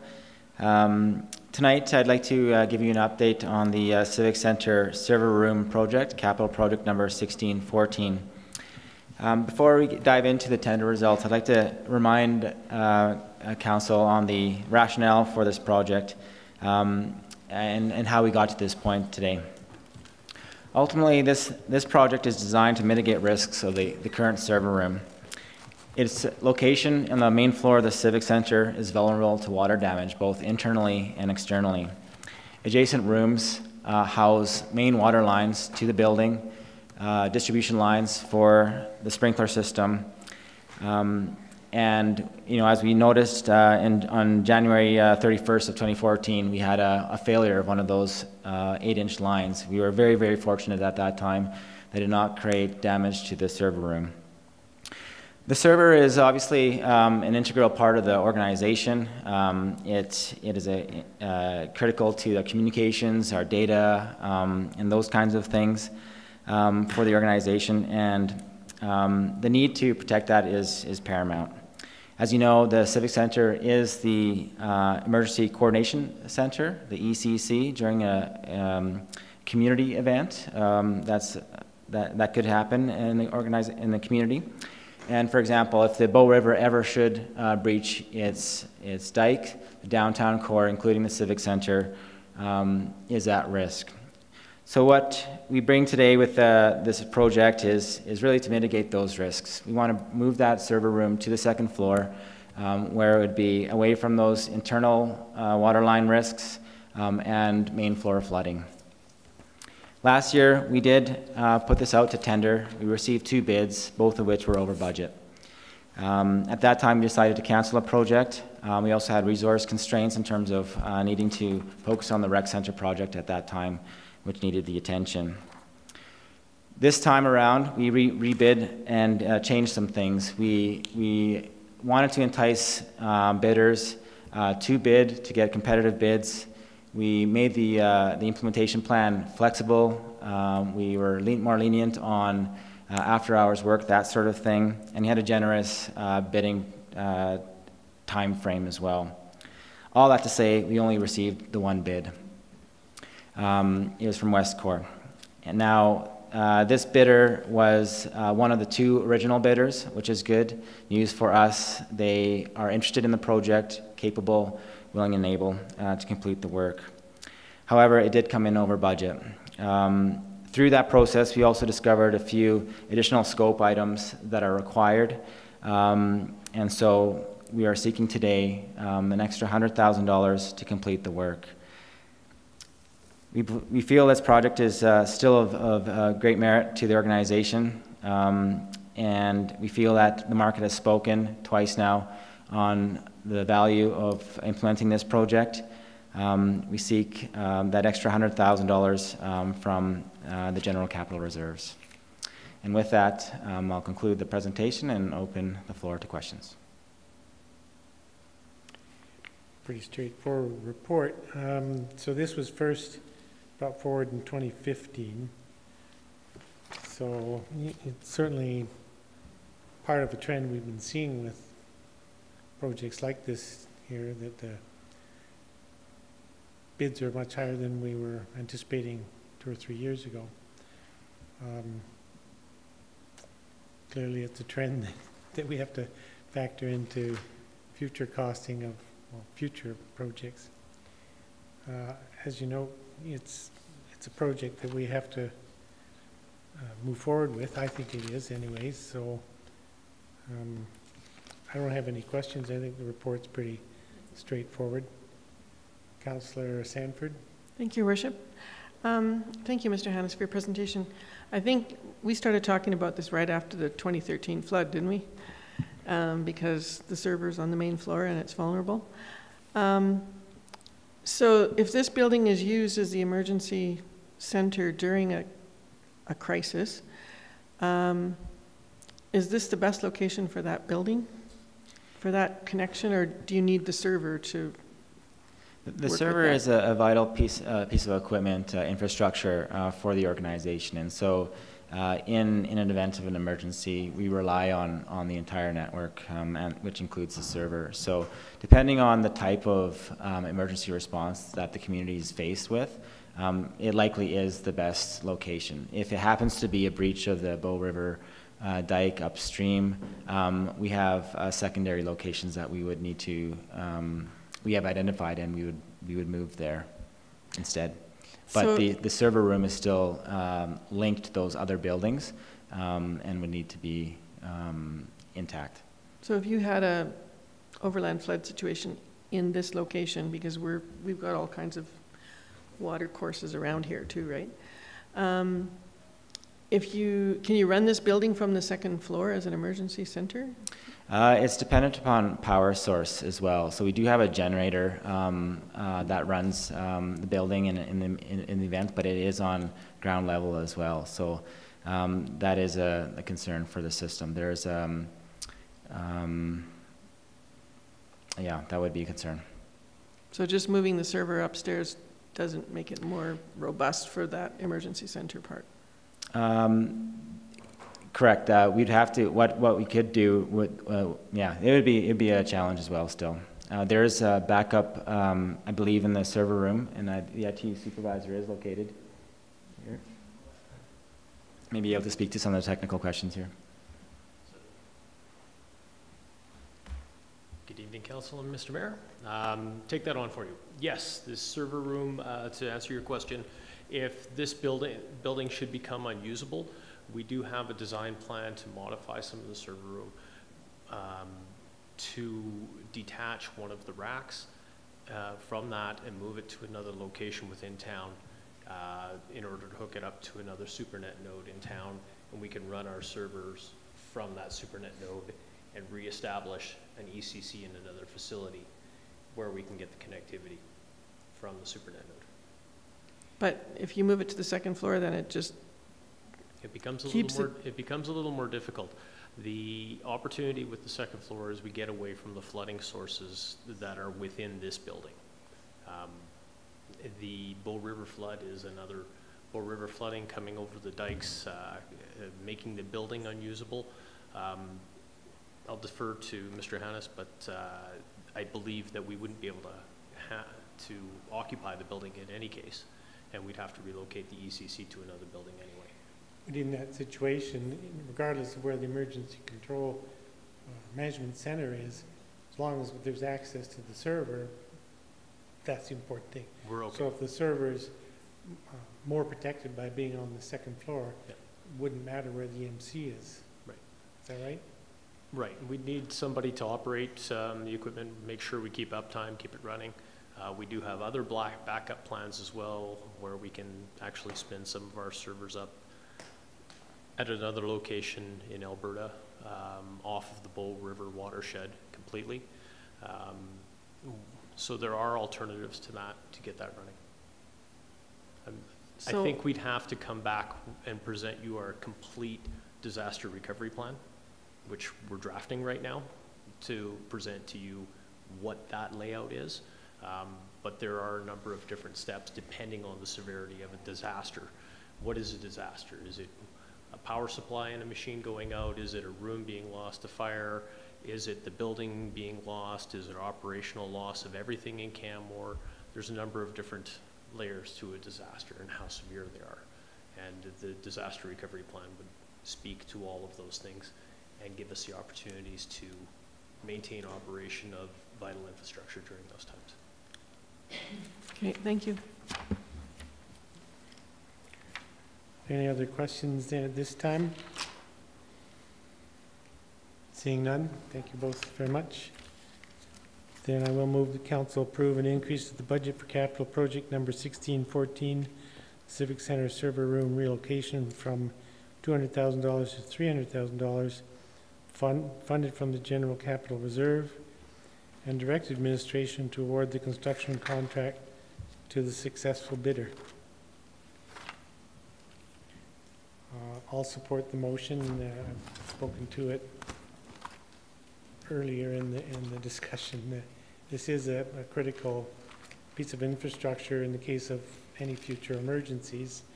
I think we have to do this work, but we certainly have to become a little more